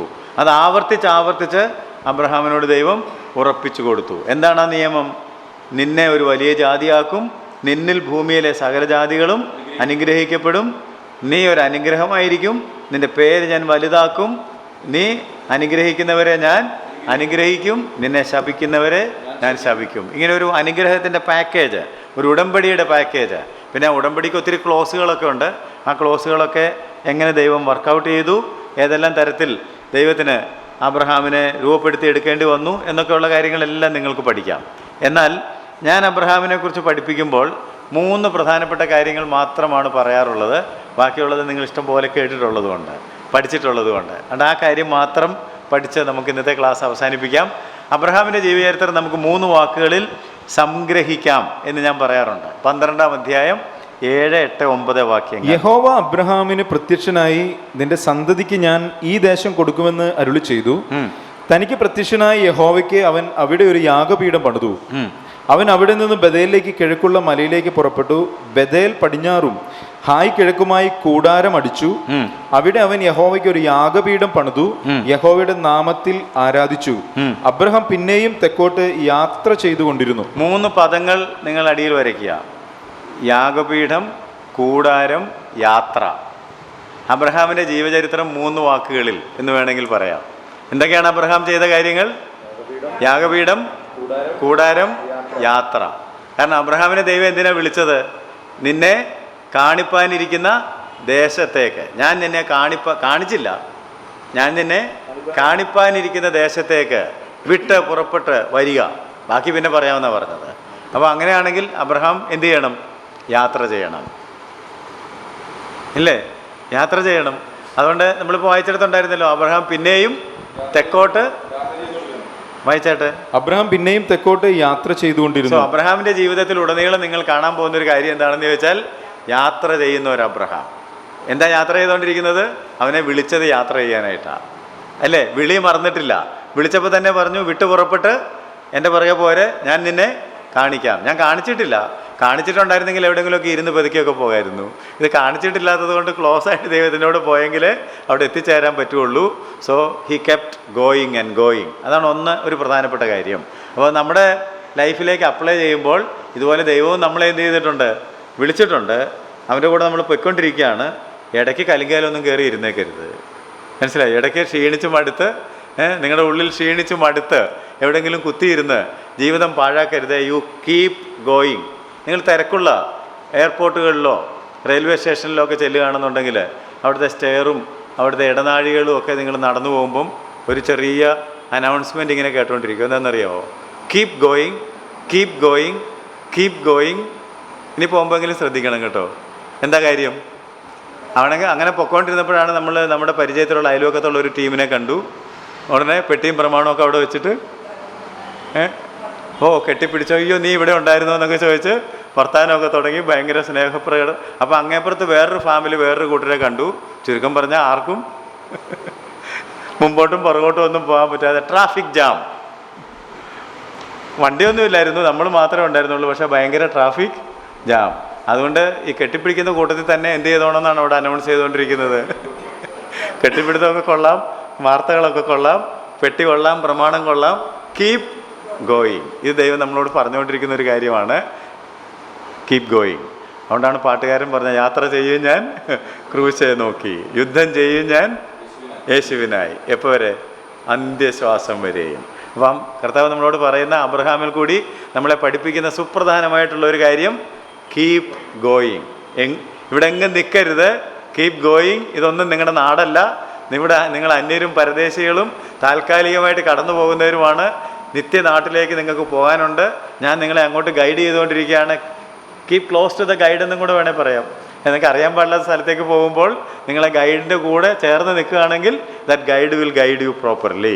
So keep going and keep close to the guide. ഈ രണ്ട് കാര്യങ്ങളും ഓർത്തോണം. Keep going and keep close to the guide. ആ ഗൈഡ് നിങ്ങളെ എത്തേണ്ട സ്ഥലത്ത് എത്തിക്കും. അബ്രഹാം ചെയ്ത ഒരു കാര്യം അതാണ്. അവനെ വിളിച്ച വിളി അതായിരുന്നു. രണ്ടാമത്തെ കാര്യം എന്തായിരുന്നെന്ന് ചോദിച്ചാൽ ഹീ ഡ്വെൽറ്റ്. ഇങ്ങനെ യാത്രക്കാരനായതുകൊണ്ട് ഒരു മഹാധനികനായിരുന്നെങ്കിലും അദ്ദേഹം തനിക്ക് പാർക്കാൻ ഒരു 5 നില കെട്ടിടം പണിതില്ല. എന്തിലാണ് താമസിച്ചത്? കൂടാരം. അത് വളരെ പ്രധാനപ്പെട്ട ഒരു കാര്യമാണ്. അബ്രഹാം, അപ്പോൾ നമ്മൾ എബ്രായ ലേഖനത്തിലേക്ക് പോകണം. അബ്രഹാം കൂടാരങ്ങളിൽ പാർത്തുകൊണ്ട് ദൈവശില്പിയായി നിർമ്മിച്ചതും അടിസ്ഥാനങ്ങളുള്ളതുമായ നഗരത്തിനായി നോക്കി പാർത്തു, കാത്തിരുന്നു. അദ്ദേഹത്തിന് അറിയാമായിരുന്നു വേണമെങ്കിൽ മഹാധനികനായതുകൊണ്ട് ഒരു സ്ഥലം മേടിച്ച് ഒരു കെട്ടിടമൊക്കെ പണിത്. അങ്ങനെ പറ്റുകയില്ല, കാരണം നീ ഒരു യാത്രക്കാരനാണ്. യാത്രക്കാരനായിരിക്കുന്നിടത്തോളം കാലം നിനക്ക് സ്ഥിരവാസമില്ല. അപ്പം ഈ ഷെഡ് എന്തിനെയാണ് കാണിക്കുന്നത്? കൂടാരം എന്തിനെയാണ് കാണിക്കുന്നത്?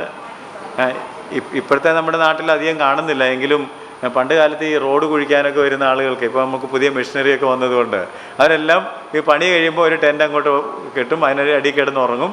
അല്ലെങ്കിൽ പട്ടാളക്കാരൊക്കെ എവിടെ കിടക്കുന്നത് നിങ്ങൾ ആലോചിച്ചാൽ മതി, ടെൻറ്റിലാണ്. It's not permanent, it's only temporary and you do not know when you are going to take it of.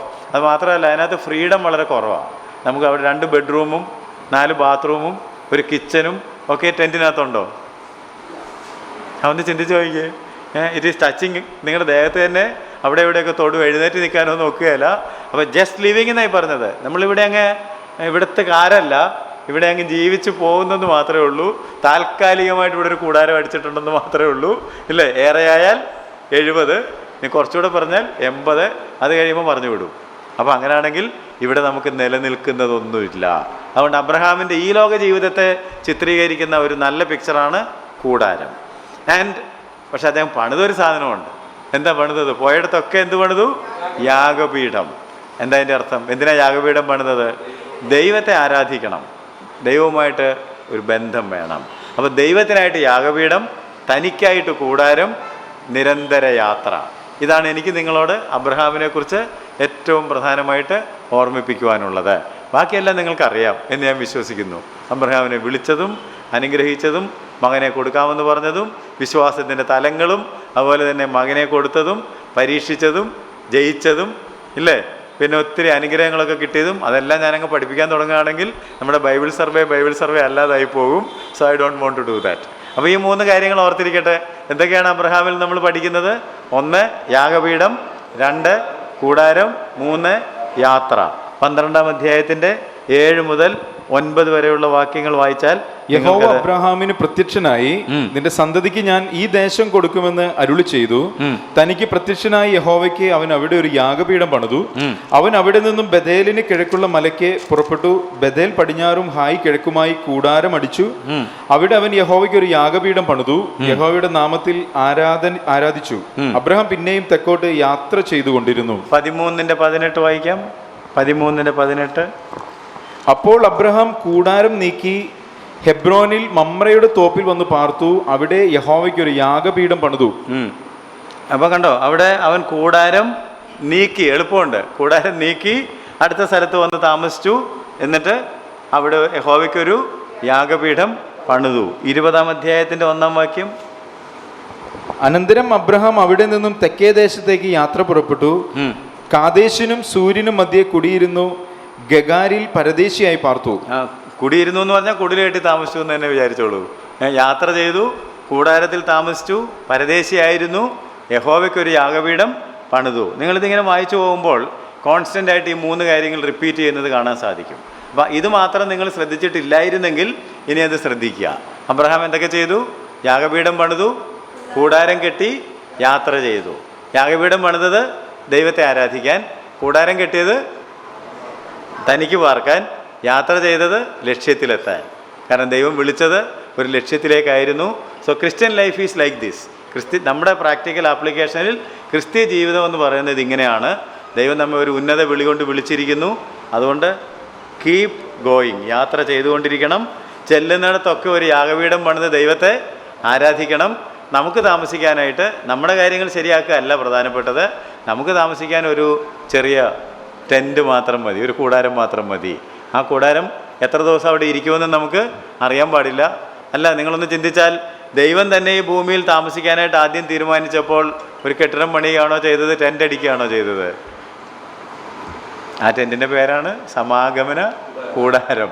അപ്പോൾ ദൈവം കൂടാരത്തിലാണ് വസിക്കാൻ താല്പര്യപ്പെട്ടതെങ്കിൽ നമ്മളോടും പറയുകയാണ്, നിങ്ങൾക്ക് ഇവിടെ ഒരു കൂടാരം മതി, അത് കൂടുതലൊന്നും ആവശ്യം. അതുകൊണ്ട് ഇപ്പോൾ ഒത്തിരി പള്ളിക്കാർ ടാബർനാക്കിൾ ചർച്ച് എന്നൊക്കെ പേരിടാറുണ്ട് കേട്ടോ. ടാബർനാക്കിൾ ആണോന്ന് എനിക്കറിയാൻ പാടില്ല. ഞാൻ അതിനെക്കുറിച്ചല്ല പറയുന്നത്. നമുക്ക് യാഗപീഠം, ഈ 3 വാക്കുകൾ നിങ്ങൾ മറക്കുകയല്ലെന്ന് ഞാൻ വിചാരിക്കുന്നു. യാഗപീഠം, കൂടാരം, യാത്ര. ദൈവത്തെ ആരാധിക്കാൻ യാഗപീഠം, എനിക്ക് താമസിക്കാൻ കൂടാരം, എനിക്ക് ദൈവത്തിൻ്റെ ഒരു വിളിയുള്ളതുകൊണ്ട്, ഒരു ദർശനമുള്ളതുകൊണ്ട് നിരന്തര യാത്ര. ദൈവം നമ്മളെ സഹായിക്കട്ടെ. നമുക്ക് ബാക്കി കാര്യങ്ങൾ അടുത്ത ക്ലാസ്സിൽ പഠിക്കാം. പ്രാർത്ഥിക്കാം. കർത്താവേ, സ്വർഗ്ഗസ്ഥ പിതാവേ, ഞങ്ങൾ പഠിച്ച അബ്രഹാമിൻ്റെ ഉദാത്തമായ ജീവിതത്തിനായി, നോഹയ്ക്കായി, ഹാനോക്കിനായി, ഹാബേലിനായി ഞങ്ങൾ നിൻ്റെ നാമത്തെ നന്ദിയോടെ സ്തോത്രം ചെയ്യുകയാണ്. കർത്താവേ, ആ ജീവിതങ്ങളൊക്കെ ഞങ്ങളോട് സംസാരിച്ചു കൊണ്ടിരിക്കുന്ന ഉന്നതമായിട്ടുള്ള ആത്മീയ ദർശനത്തിൽ എത്തിച്ചേരുവാൻ തക്കവണ്ണം ഞങ്ങളെ തന്നെ സമർപ്പിക്കുകയാണ്. നീ ഞങ്ങളൊരു ഉന്നത വിളി കൊണ്ട് വിളിച്ചതുകൊണ്ട് ഹാനോക്ക് ദൈവത്തോടു കൂടെ നടന്നതുപോലെ, കർത്താവ് നോഹ ദൈവത്തോടു കൂടെ നടന്നതുപോലെ, അബ്രഹാം ദൈവത്തോടു കൂടെ നടന്നതുപോലെ ഞങ്ങൾക്കും കർത്താവ് നിന്നോടുകൂടെ നടക്കുവാൻ തക്കവണ്ണം ആഗ്രഹമുണ്ട്. 2 പേർ തമ്മിൽ ഒത്തിട്ടല്ലാതെ ഒരുമിച്ച് നടക്കുകയില്ല എന്ന് ഞങ്ങൾ അറിയുന്നു. കർത്താവ്, ഞങ്ങൾക്ക് നിൻ്റെ കൂടെ നടക്കുവാൻ, ഹാബേൽ നിന്നെ ആരാധിച്ചതുപോലെ നിന്നെ ആരാധിക്കുവാൻ, നോഹ ന്യായവിധിയിൽ നിന്ന് രക്ഷപ്പെട്ടതുപോലെ കർത്താവ് രക്ഷപ്പെടുവാൻ, അബ്രഹാമിനെ പോലെ കൂടാരത്തിൽ പാർക്കുവാൻ, യാഗപീഠം പണിയുവാൻ, നിരന്തരം യാത്ര ചെയ്തുകൊണ്ടിരിക്കുവാനൊക്കെ ഞങ്ങൾ ആഗ്രഹിക്കുന്നു. നിൻ്റെ പരിശുദ്ധാത്മാവ് ഞങ്ങളെ ഈ ദിവസങ്ങളിൽ സഹായിക്കുകയും ബലപ്പെടുത്തുകയും ചെയ്യണം. ഞങ്ങളെ അതിനായി തിരുക്കരങ്ങളിൽ ഏൽപ്പിക്കുന്നു. അവിടുത്തെ നാമത്തെ മഹത്വപ്പെടുത്തണമെന്ന് അപേക്ഷിക്കുന്നു. യേശുവിൻ്റെ നാമത്തെ ഞങ്ങളെ ബലപ്പെടുത്തുകയും ശക്തീകരിക്കുകയും ചെയ്യണം. ഞങ്ങളുടെ പ്രാർത്ഥനകളെ കേൾക്കണമേ. ആമേൻ.